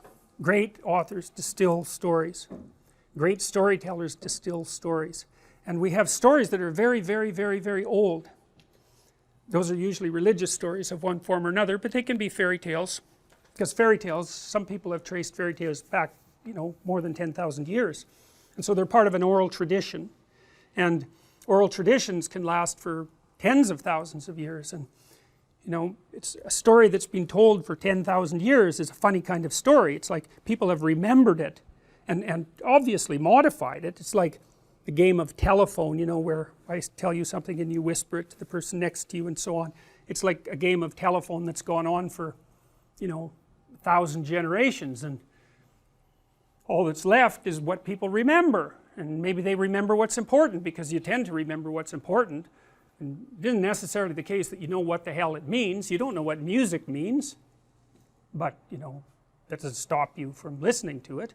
You don't know, generally speaking, what a movie that you see or a book that you read means, not if it's profound. It means more than you can understand, because otherwise why read it? Well, so the idea is this, is that we're necessarily nested inside moral systems. The moral systems are predicated on narratives, narrative dramas of sorts, and the moral systems are what orient us in life, and the reason to understand them, to the degree that you can, is because you need to know how to live. Nietzsche said that if you had a why, you could bear any how, and that's good. One of the things that the Auschwitz guards used to do to the prisoners, and this is very telling, so at Auschwitz there was a sign that said, "Work will make you free." It was a little joke, not really a very funny joke. You know, it's the kind of joke that you have to be satanic, is the appropriate term to conceptualize, and to dare to state. So when the Auschwitz prisoners came to Auschwitz, you know, they're already pretty rough shape. They were in cattle cars. They'd been separated from their families. Everything had been taken from them. They were transported for a long time. They were standing up. The kids were suffocating because there was no room in the, you know, it was so packed in there. They didn't have anything to eat. There weren't any toilet facilities of any sort. It was like you got rid of 20% of the people just transporting them. You know, the ones on the outside of the cars, they froze to death because of course it was cold, and pretty nasty. And then when they got to Auschwitz, the guards used to have this game that they would play, and this is part of the work will set you free thing. They would get a prisoner, they'd take a prisoner who's already in pretty, pretty rough shape, and then have them carry a sack of wet salt, 100 pounds, from one side of the camp to the other. And when you think of a camp, you think of something like a football field, maybe something that big, fences around. It's like, no way, man, these were cities. There were tens of thousands of people in these places. So from one side of the camp compound to the other, that was a good hike. And that wasn't bad enough. They had to get them to carry it back and put it in the same place. Now, that's poetic in its malevolence. What you're doing is you're harnessing the human compulsion to engage in useful activity and demonstrating how absolutely futile that is despite its difficulty. Seems like a bad thing to do. People need, it's a parody of meaninglessness, that's what that is. And people need meaning in their lives because their lives are difficult. And so the question is, to what end should you devote your life? And another question might be, well, does it matter? Matter is an interesting word, because matter is matter, but matter is also what matters. And I would say that what matters is more real than matter. At least that's how you act. And then the question is, well, is there something you should be aiming at? It's a good question. That's the question of the meaning of life. And one of the things that's supposed to happen when you come to university is that that's the sort of question that should be addressed. And as far as I can tell, and this might just be my more cynical side, what I see happening to university students, generally speaking, is that they come in clinging to the wreckage of their culture and floating with the pieces, and those pieces are taken away by professors who tell them that everything can be deconstructed and nothing has any real meaning. And it's like when you're finally educated, it's when you're floating out on the ocean and you've got nothing to stay afloat with. It's like, well, then you're done and you can graduate. And it's like, I don't see that as useful. Quite the contrary.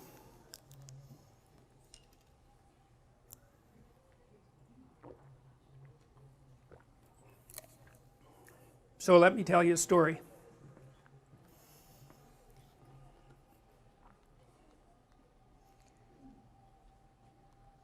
The first thing I'm going to propose to you, and we'll talk about this a lot, is that you inhabit a story. That the framework through which you look at the world is actually a story. And here's the story.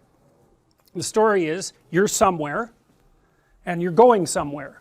And that can be conceptual or whatever.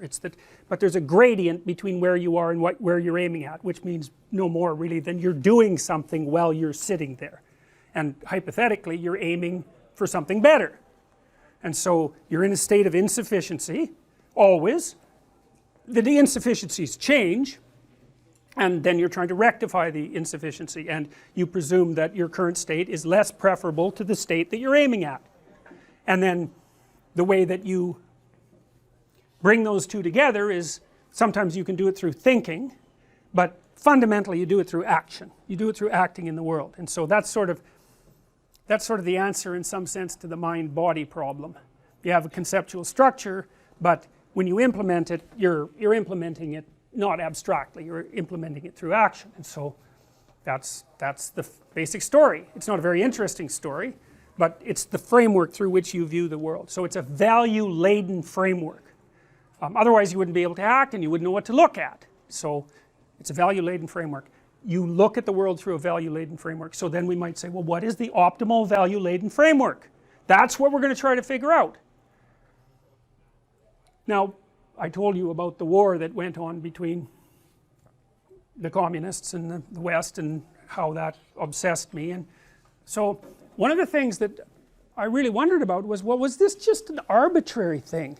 Like did the communists, they had some axioms and we had some axioms, and if you're a moral relativist you might say, well, who's to say which set of axioms are better? Or even who's to claim that you could say that a set of axioms, one set is better than another.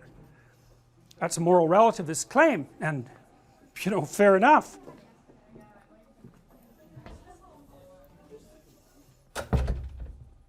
So I thought, well, maybe this is just an arbitrary thing and it's going to be settled by force, because that's how you settle an arbitrary claim between two competing systems where there's no room for negotiation. So I thought about that for a long time. I wanted to know what the roots were of the Marxist system and what the roots were of the Western system, and what I surmised was that the Western system was actually something that evolved, whereas the communist system was a rationalist construction that was imposed, and they weren't the same thing. And so then I wondered, well, what's Western culture grounded in, and is there any reason to assume that that's real in any sense? And so that's what took me into the study of the underlying stories, the fundamental stories upon which our culture, I believe, is based, and some of those are very old. I'm going to tell you a Mesopotamian story. It's one of the oldest stories we know. I'm going to tell you an Egyptian story. Those are sources of our culture, and I think those stories are grounded in much older traditions, and I think they refer to something real, actually real. Now, I already told you that there are different ways of conceptualizing real, and that my initial hypothesis, presumption, axiom, you might say, is that pain is the most real, and the reason I believe that is because that's how people act.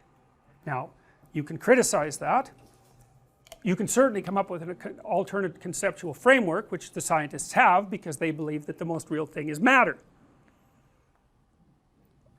Maybe we need more than one set of tools to operate in the world. It's possible.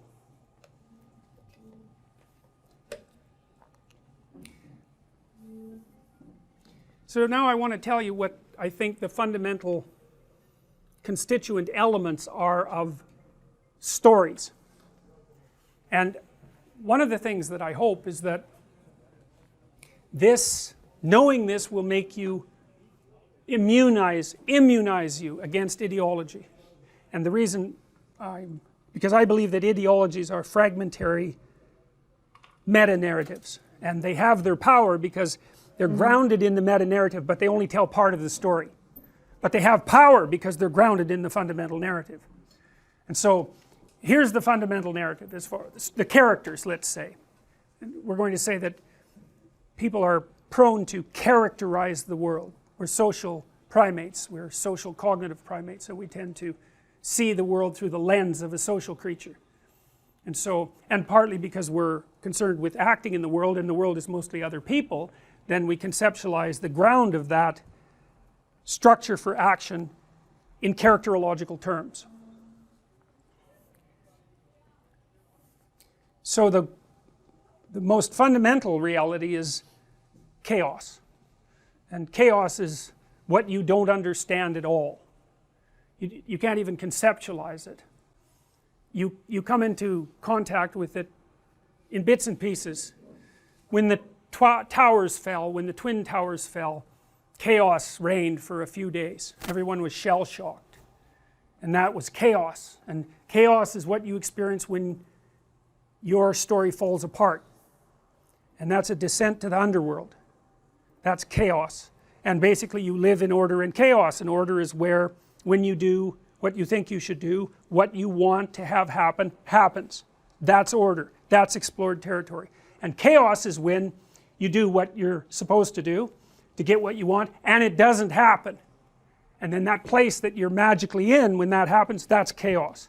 And it has different depths. You could say it reaches all the way to hell, and that usually happens when your life falls apart very badly, and you're down in that chaos, and you realize that it was your fault, and that you did something wrong, and that you knew it and you ignored it. That's the worst form of chaos. So there's chaos itself, and then the next thing is fairly straightforward. You could think there's the individual exists in culture, and culture is embedded in nature. Pretty straightforward. Nature is mother nature for reasons we'll get into, and culture is father culture. And I think that's because the fundamental dominance hierarchies in human primates are masculine, and that nature is assimilated to the feminine because it's, well, for two reasons. First of all, females do the sexual selection among human beings, so they actually are nature from the Darwinian perspective. And second, nature is the productive biological force. And so we've always conceptualized males and females, and we've used that conceptualization to sort out the world at large. It's a metaphor. But it's not just a metaphor, you know, it's reasonable to consider culture as a judgmental father. It's really reasonable because, you know, you have a group of people around you, some friends, some people that watch you work, some judges, and that stretches across a very long expanse of time, and those people as an aggregate make an entity that is judging your reputation constantly. And it's perfectly reasonable to personify that because it's like a meta person that's watching you. And so it's a useful metaphor. There's a meta person that's watching you. Well, yeah, there is, obviously. So now you could say, well, that's not real. It's like, it's not real the way a scientific truth is real. It's a different kind of real. Well, nature has two elements. It's destructive and creative. Obviously, there's the beauty of nature and its bountiful element, and then there's, you know, Anopheles mosquitoes and elephantiasis and cancer and starvation and all the terrible elements of nature. And then there's culture, and culture is tyrannical because you have to shape yourself, involuntarily even, to get along with other people. You sacrifice a lot of yourself and develop yourself, but you sacrifice a lot of yourself in that endeavor, right? We have to kind of average ourselves out in order to live together, and some societies are more tyrannical than others, but there's always a tyrannical element. You see that at university, you know, you guys know that to some degree, this is such a big place, it's easy to feel like a number here, and that whether or not you're here or not doesn't matter. The institution doesn't care. Well, that's the tyrannical element of it. Now, it does care because here you are and you're getting educated and all that, and so maybe that's positive. But it's got both. These characters always have two sides. You know, there's the negative side and the positive side of nature. And there's the negative side and the positive side of culture. And then there's the individual. So the individual is like standing on an island in the midst of an ocean. That's a good imagistic conceptualization of your position. There's solid ground, it has a limited expanse, and outside of that is everything you don't understand. And you as an individual have a positive and negative element as well, and that's the hero and the villain. And of course, what good is a story without a hero and a villain? And the villain is the person who isn't acting like a person should act, and the hero is the person who's acting like a person should act. And so you go to movies and you read books, and there's heroes and there's villains, and to some degree what you're doing is you're fleshing out your notion of a villain. You know, you read about 30 villains and you think, well, there's something villainous about the villains that's the central element of villainy, whatever that is, and you could imagine you construct out a meta villain and a meta hero, and those are the characters in religious stories, generally speaking. You know, in the Marvel movies, there's Odin, and Odin has two sons, right? Thor and Loki. And Thor is like,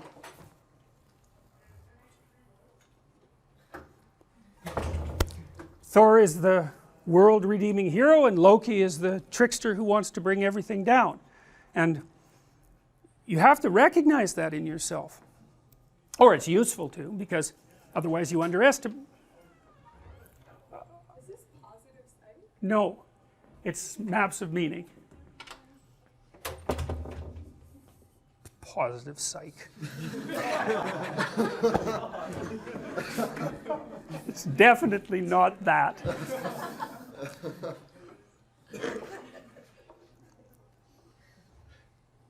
Why might you be villainous? Well, first of all, because you can be. That's a big deal. You can be. It's actually an offshoot of empathy. This is something that took me decades to figure out. I figured it out when I was studying the book of Genesis. because in the book of Genesis people become self-conscious and they immediately have the knowledge of good and evil, and I just couldn't figure that out. It's like, what the hell's the relationship between that? And then really, I tell you, I thought about that like for 30 years trying to puzzle that out, and then I realized what it was. If you're self-conscious, you can conceptualize yourself as a being. You know that you are, and you know what you're like, and you know what hurts you and what doesn't. And as soon as you know what hurts you, you know what hurts her. And so that's the knowledge of good and evil that comes along with being self-conscious. This is something that distinguishes human beings from every other animal. You know, a lion will eat you, but it doesn't really want to tear you apart slowly just for the fun of it. Well, it eats you, it just wants to eat you, and you know, you could call that evil. It sucks, that's for sure, but animals are beyond good and evil in that sense. But human beings, man, we can aim our malevolence, and we're really good at it, because we can imagine, God, this would hurt, and if it hurts me, man, it's really going to hurt you. So, and you need to know that you're like that, because you are like that. And if you don't know you're like that, or if you don't think you're like that, you're even more like that than you think, because the people who are most like that are people who don't think they're like that at all, and you have to contend with that. And that's why in many systems of thinking the world is conceptualized as a battle between good and evil, and it's an appropriate conceptualization. It's a meta conceptualization, and the culture is the wise king and the tyrant, and that's always the case, and you're always stuck with that, because as an individual with your negative side and your positive side, your negative side is the resentful side that is irritated at the limited conditions of being and the suffering that entails, and its arbitrary and unfair nature. And no wonder, like, that side has a case to make. It's not trivial. In the Brothers Karamazov, that argument is laid out beautifully. There's a character, Alyosha, who's a monastery novitiate, and not really a sparkling intellect, but a very good person. And he has a brother, Ivan, and Ivan's a vicious genius. And Ivan just takes Alyosha apart, and partly he does that by telling a story about, that Dostoevsky took this from a news story. The news story was that this mother and father had taken their young daughter and locked her in the outhouse overnight when it was like 30 below, and you know, she stayed out there crying and screaming and froze to death. And Ivan basically said to Alyosha, you know, a world in which that could happen should not be. It's a good argument, you know, and you can multiply that by millions of examples. So the part of us that is opposed to being and resentful, it's got a point, man.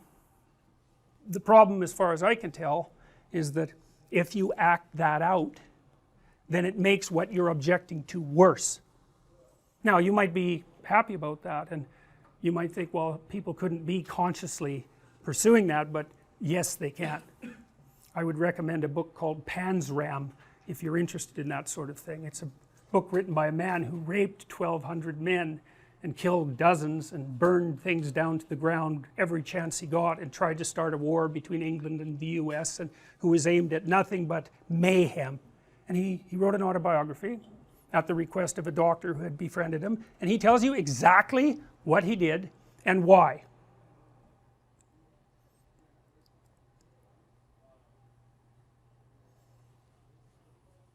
The story. Hero and adversary, order and tyranny, destruction and creation. That's the basic landscape, and outside of that, chaos. And so let's take a break. Here's another way of looking at this idea. The individual is the person who pays attention and explores and masters, or who looks away. And the person inhabits an explored territory, and this is unexplored territory. And so wherever you go, there's you, and the two halves of you that you have to contend with. And wherever you are with people, there's the society with its tyrannical and beneficial nature, and the society in some sense is that match between what you're doing and what's happening. It's really important to get that right. And then unexplored territory, that's wherever and whenever what you're doing stops working. And so it's not exactly a geographical idea, you know, because when you think of explored territory, you think of geographic landscape, like the domain of an animal, you know, or like your house. And you know, that's definitely an element of it. But you know, if you're in your house and a snake comes into your living room and you're in there, it's like, well, that's an important difference between your house 1 second ago and your house now. And so your house can turn into unexplored territory at the drop of a hat, and that's because we live in space and time. And so the unexplored territory is conceptual, it's a conceptual territory, and it's just wherever you are when things aren't working for you the way they're supposed to be. And so, and these are permanent parts of the human experience, which is why I think they are fundamental characters in our narratives. There's always you, there's some subject of the story, and that subject is an ambivalent person with many different potentials, and you're always somewhere, and it's with other people because that's our territory, right? I mean, we're social beyond comprehension. And you know, even our primate ancestors, most of their territory was other primates, and their brains and our brains are specialized to view the world as an aggregation of personalities. It's really important to us, and so we tend to view the whole world that way. And then unexplored territory, well, that's where you don't know what to do. But you know, you do know what to do when you don't know what to do. Peculiarly enough, it's rather non-specific. It's this generalized stress response, and so what happens is you freeze, roughly speaking, if the threat is enough. Then you produce a lot of cortisol and a lot of adrenaline so that you're bloody well ready to move quick in whatever direction you have to, and then maybe you pay more attention, and that's what you do when you don't know what to do. And the problem with that is you can stay in that state forever, man. That's kind of what post-traumatic stress disorder is. It's like you're just like that all the time, and the problem with that is it's very uncomfortable. I mean, you stay like that for any length of time, you're going to get depressed, you're going to develop an anxiety disorder, you're going to get old, because you're burning up resources like mad. You know, your system is shunting everything to maintain that state of emergency preparation, and it's exhausting. It's not where you want to be. So that's partly why people are so prone to defend their territories, their familiar territory, because if their familiar territory is invaded or disrupted, then they default back to this state of emergency preparation, and that's like, that can unglue you if it's profound enough. You know, and you guys know this already. I mean, I think people experience this most particularly when they're betrayed by someone they have an intimate relationship with, you know, when they're lied to. There's other ways, the collapse of a dream or a vision that you've been pursuing, or an illness, or the death in a family. There's lots of other ways, but betrayal is a really good one, because if you're with someone for a long time, you trust them, you have a representation of your past, you have a representation of you in the relationship, you have a representation of them, you have a representation of relationships, you have a representation of the future. You get betrayed, it's like poof, even the past isn't what you thought it was, you know. And what about you? You know, how clueless are you? And maybe not at all, or maybe ultimately gullible, you don't know. Is it your fault? Or, you know, are you so clueless that you just can't protect yourself, or was the person malevolent in some subtle way that you failed to detect? Everything's up in the air. Not good.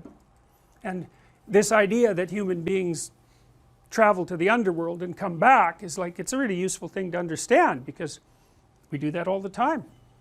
Whenever we fail, it's like whoop, down into the underworld for a while where everything's in chaos, and then maybe we sort ourselves out and bang, we're back up. And so one way of conceptualizing yourself is not as order and as not as chaos, but as the thing that traverses between the two domains. and that I would say is the mythological hero.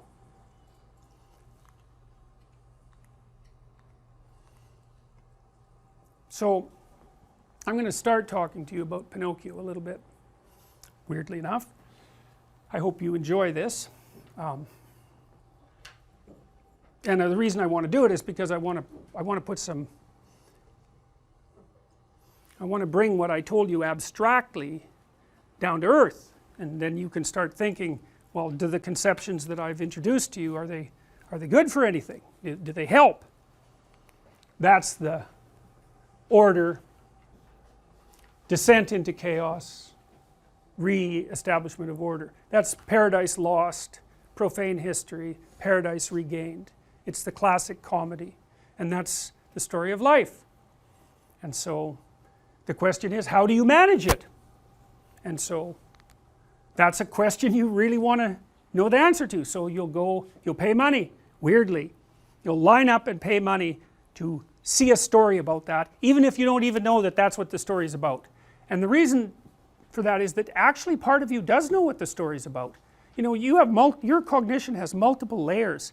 You understand things that you don't know you understand in ways that you don't understand, and you can tell that because, you know, we talked about Pinocchio a little bit, how absurd it is, and that it doesn't matter. Well, sorry, I have a question. So we've been talking, chaos is when people don't do what they expect to do in the negative sense. So something bad happens to you. What if the reaction is extremely positive, like something that you don't expect, like winning a lottery? Do you also go into the stress response, or? So it would be the same thing? No, it's not quite the same thing. It's a good question, and we will address that. We will address that. I mean, winning the lottery is generally not a good idea for people. You know, because it's just too much. It's too much for them. It flips their lives upside down. So, and they tend at best to return to their original baseline level of emotion. But yes, something remarkably good, I mean, it's a lot better than something remarkably bad, obviously, but it still can have that destabilizing effect. So it depends on what elements of your life it disrupts. Like in some sense you have a map that you're operating within in the world, and that map is predicated on assumptions of different sorts, some shallow, some profound.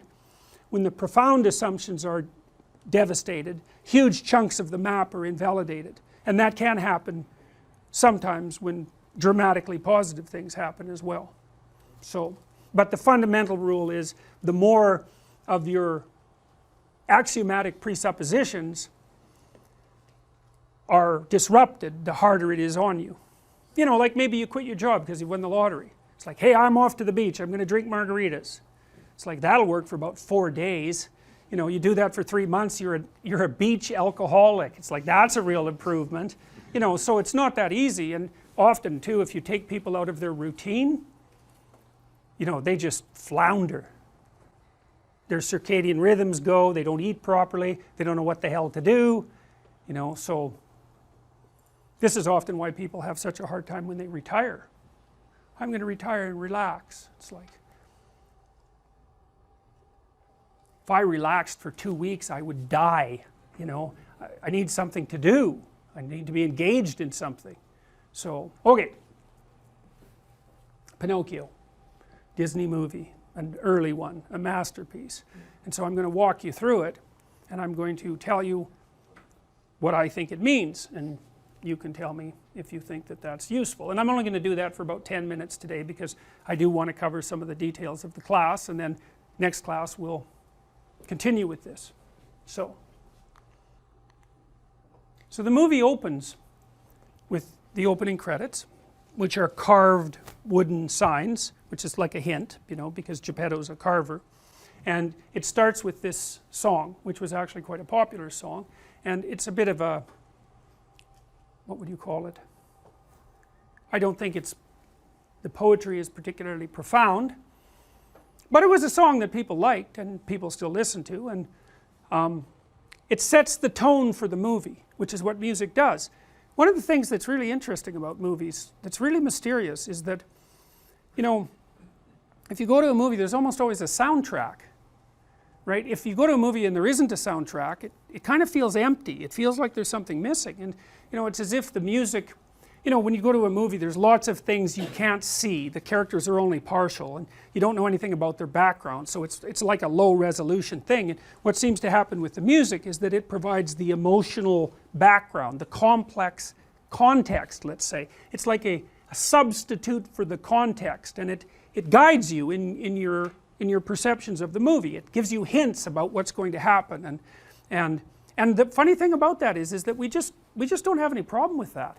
You know, it's like, yeah, of course a movie has a soundtrack, and of course when there's a dramatic scene the music gets dramatic, but that doesn't happen in real life, so you'd wonder why we would accept it in a movie. And I think it's partly because we're willing to accept the amplification of reality that constitutes a movie. And in fact we find that compelling, and music is one of the things that does that amplification, the dramatization, and that's acceptable to us. This song I find quite interesting, so I'm going to take it apart quite a bit. In some sense I feel foolish doing it, because it's, you know, it's a childish song in some ways, but that's okay. When you wish upon a star, makes no difference who you are. Well, okay, there's some mysteries there. People wish upon stars, that's like a little ritual, right? Why do they do that? Well, and what exactly is a star? That's another question, because there are stars that shine in the heavens, and there are people who are stars. And so, why are people stars? Well, they're usually famous people, right? They're people who attract a lot of attention, and maybe they're people who have a lot of talent. That's another possibility. Maybe they're models. I don't mean, you know, clothing models, although sometimes they are, but they're models for emulation. That's what being a star means. That's why People magazine is full of stars. It's like they're like heroes brought to earth, and of course you know nothing about them. All you know is their public persona, and of course they're usually very attractive, and so that allows you to project upon them all the things that would go along with ideal humanity. And so they're stars. But still, why stars? Well, stars beckon in the darkness, right? And they're otherworldly. That's the thing that's cool. They're not of this earth. And I mean that technically, because obviously they're not of this earth, but I also mean it phenomenologically. I mean it as an element of human experience. So most of you are urban, and so you've not had the experience of, perhaps, of the full night sky, you know, and that's really too bad, because the full night sky is one of those experiences that actually induces awe naturally, you know. And no wonder, you look up there and there's just stars everywhere, right? You're looking at the edge of the galaxy. That's the Milky Way, right? It's the edge of the galaxy. It's like, wow, there's the edge of the galaxy, and there's just so many of them, and it's such an expanse. You're looking into infinity. You're looking into the unknown. You're looking beyond yourself, that's for sure. And you know, that produces a sense of awe in people, like looking at the Grand Canyon or something like that. And you're looking at something that transcends yourself. But that feeling of awe, that seems to be something that's a natural part of our response. You know, you might feel awe when you meet someone that you regard as particularly admirable as well, because you feel that there's something transcendent about them. So here's an interesting thing to think about. There are people you admire, and there are people that you don't admire. And that's a clue, right? That's a clue as to your value system. And it might be not really something you can even put your finger on. It's like you find this person captivating, you find this person admirable. And it's as if there's something inside of you that's looking for what's admirable, you know, assuming that you are. And that person who's admirable has a faculty, some faculty, that you would like to have for yourself. And so they're a model for emulation. And that's part of how people develop, you know, like little kids often develop little hero crushes on older kids, you know, not that much older, but sort of the person that's sort of just within their grasp, and then they follow them around and imitate them, and you know, so they're imitating what they find admirable. Well, the fact that you find something admirable is a hint as to the structure of your unconscious value system. And so you could think, even as an exercise, you could think, well, what qualities of a human being do I find admirable? You have to ask yourself that, in a sense. You can't really think about it. There is a difference between asking yourself a question and thinking about it. You know, because it's more like when you're asking yourself a question, it's contemplative. It's like, well, what do I find admirable? It's a question, you don't know, and if you're fortunate, and this happens quite regularly, an answer will float up from wherever the hell answers float up, and you know, oh yeah, that's one, and you can write that down, and you get some idea of what your ideal is, you know, and you have one likely, and what your counter ideal is. Star. Well, to wish upon a star is to raise your eyes above the horizon, and to focus on something transcendent that's beyond you, to focus on the absolute, we could say, to focus on the light that shines in the darkness. You know, a star is, people wear diamonds because they're like stars, or they're like the sun, and they're pure and perfect, and they glitter, and so there's something about the light too. There's something about a source of light. It's a source of illumination and enlightenment, and the light that shines in the darkness is a deep metaphor, right? It's what you want. You want a light to shine in the darkness, and so the star has all that, and so people wish upon a star because they have some intuition that aiming above the mundane has the potential to transform themselves. They make a wish. Well, if you're going to make a wish, you should aim at something high, and even just aiming at that is more likely to make the wish come true. And this is not metaphor. You know, I have this program which you guys are going to do called the Future Authoring Program. It's one of two assignments. One is that you write an autobiography, that's the past authoring. The other is that you write a plan for the future, that's the future authoring. I would recommend that you get started on those right now, like not right now, but like really soon, because they're harder than you think. And some of you are going to write like 15,000 words. You're going to get sucked right in. This happens all the time. You're going to get sucked right into it. And so you write an autobiography because you need to know where you are and who you are right now, because how the hell are you going to plot a pathway to the future unless you know where you are? And then you need to write about the future because you aren't going to hit something unless you aim at it. That's for sure. And lots of times people won't aim at what they want because they're afraid. The reason they're afraid is because if you specify what you want, you've specified your conditions of failure. You know when you fail. And it's better just to keep it foggy. It's like, well, I don't know if I'm succeeding or failing, but you know, I can't really tell. Well, great, except you can't hit anything you don't aim at. And so the future authoring program is like it's an attempt to have you articulate your character. And so is the past authoring program. Who are you? And you know, the past authoring program, it asks you to break your life into epochs and then to write about the emotional, you know, the things that you regard as important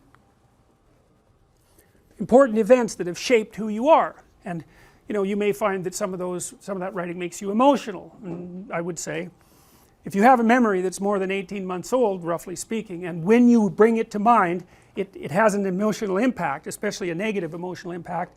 It's like part of your soul is stuck back there.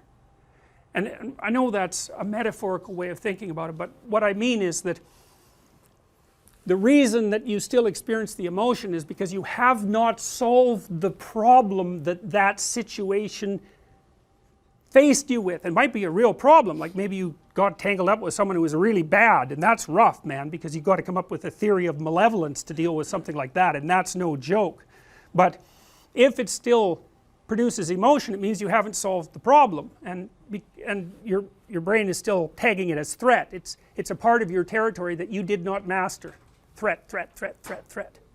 And until you take it apart, and articulation really helps that, writing really helps that, then you're not going to free yourself from its grip.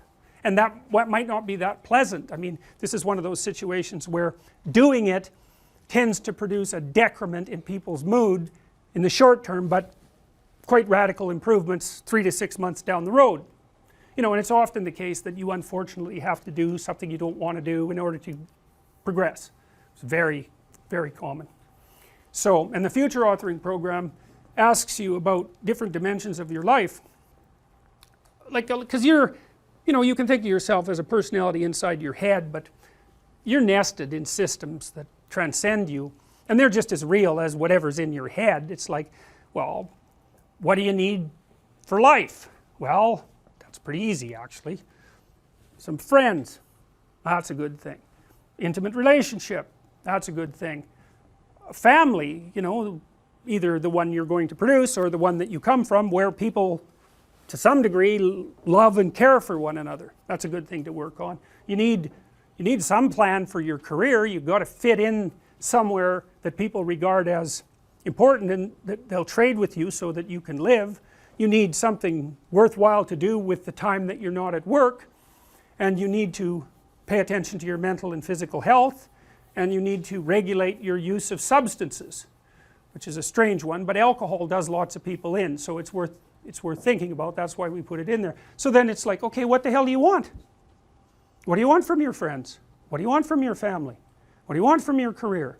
If you could have what you wanted, and that's what the program asks you, 3 to 5 years down the road, you get to have what you want. Now I'm assuming that you're going to approach this like, you know, reasonable adults and not like 13-year-old dreamers. I think I want the most expensive yacht in the world. It's like fine, but you know, that isn't really what, it's supposed to be more concentrating on your character. And so then it asks you to write for 15 minutes without thinking too much about grammar or sentence structure or any of that, about what your life could be like 3 to 5 years down the road if you were treating yourself like someone you cared for and you were helping them figure out what they wanted. And then it asks you to do the same thing in reverse, which is to think about the ways that you're radically insufficient and your faults. And everyone knows this, I think, you know, maybe not, but everyone has a sense of if they were going to degenerate, how they would do it. You know, some people would be an alcoholic, some people would be a street person. It's like there's some doom thing out there that's got your name on it if you're particularly incautious and, you know, don't and let things fall apart. So I want you to write about that. What do you not want to have happen in 3 to 5 years? And there's psychological reasons for this, eh? One is, if you have something to aim for, that's a source of positive emotion, because your positive emotion is mostly generated by evidence that you're moving towards something that you value.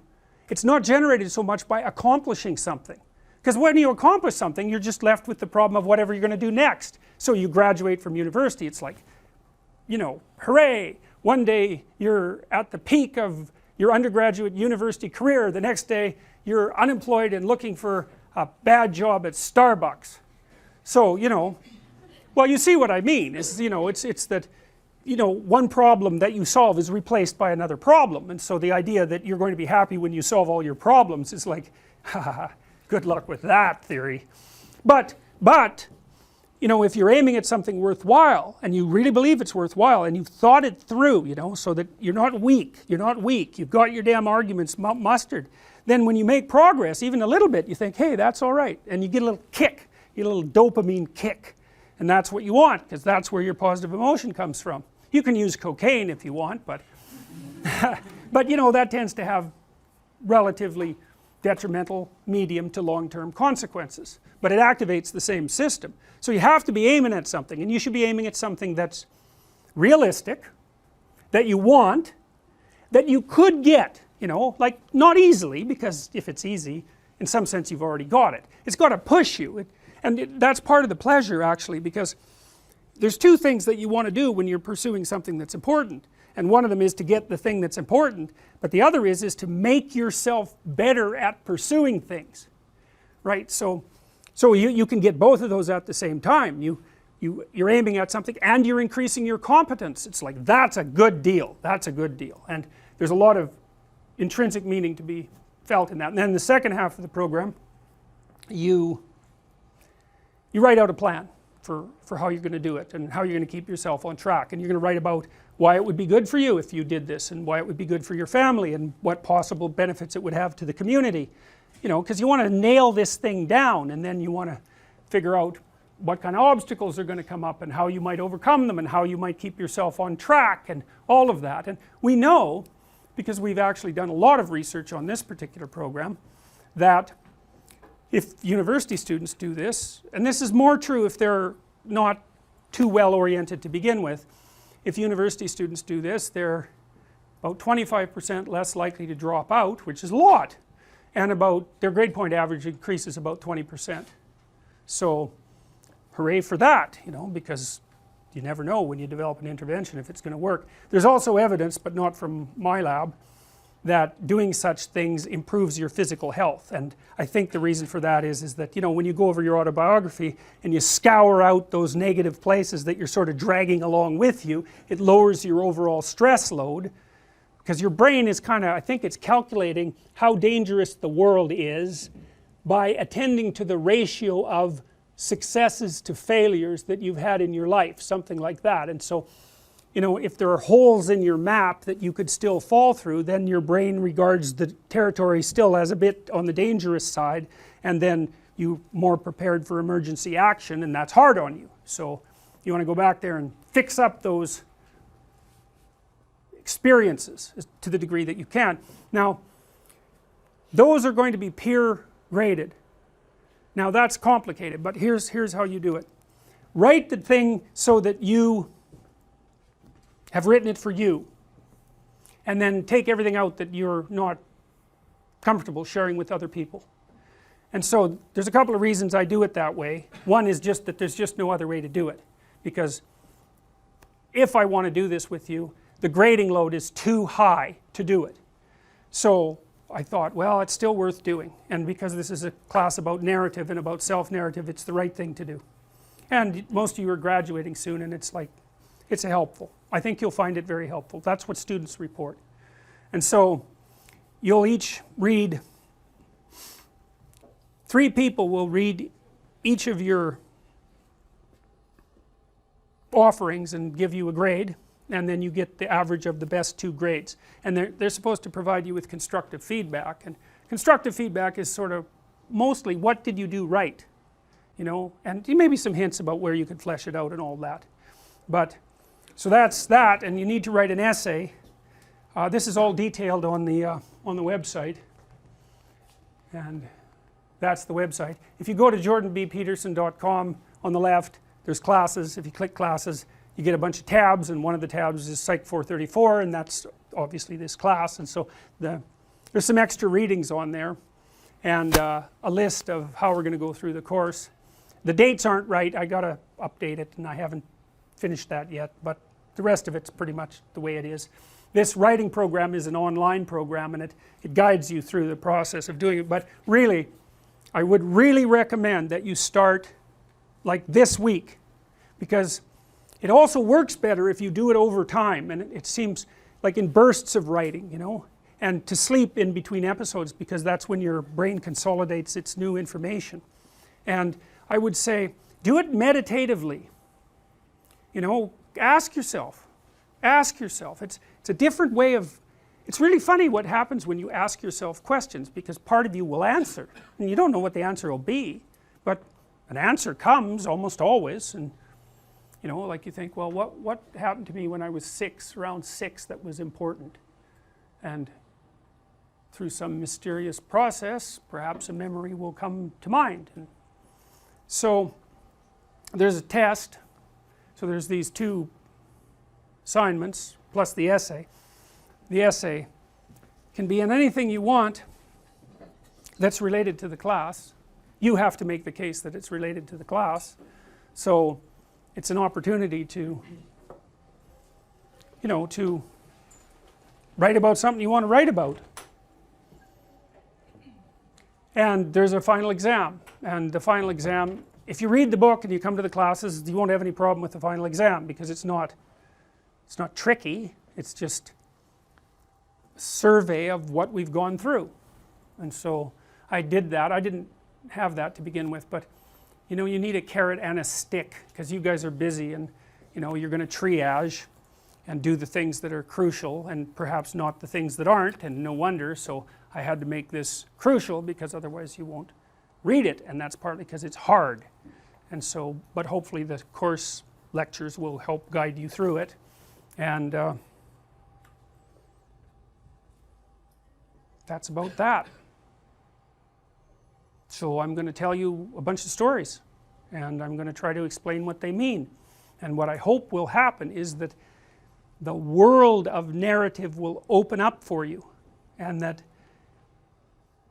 like I found that incredibly useful. It's incredibly useful to understand these things. It situates you better, and it also helps you see. What people tell me about this course frequently is that it's something like that they already knew what I'm telling them, but they didn't know that they knew it. So it makes sense, it clicks, and you know, to me what that means is that you have the information represented in you in action, like in your procedures, in your habits, and in your perceptual structures. It's implicit, it's the implicit you. And then I can articulate in part what that implicit you is, and it fits, click, oh yeah, that's what I'm like, that's what people are like, that's what people are like. And so, well, if any of that happened today during this lecture to you, well then that's a good sign that you might, you know, benefit from the course. And if it didn't, well, you could try one more lecture and see what happens. But you know, this is sort of what the course is like, and if that's what you want, then this is where you get it. Good to see all of you, and I guess we're done, right?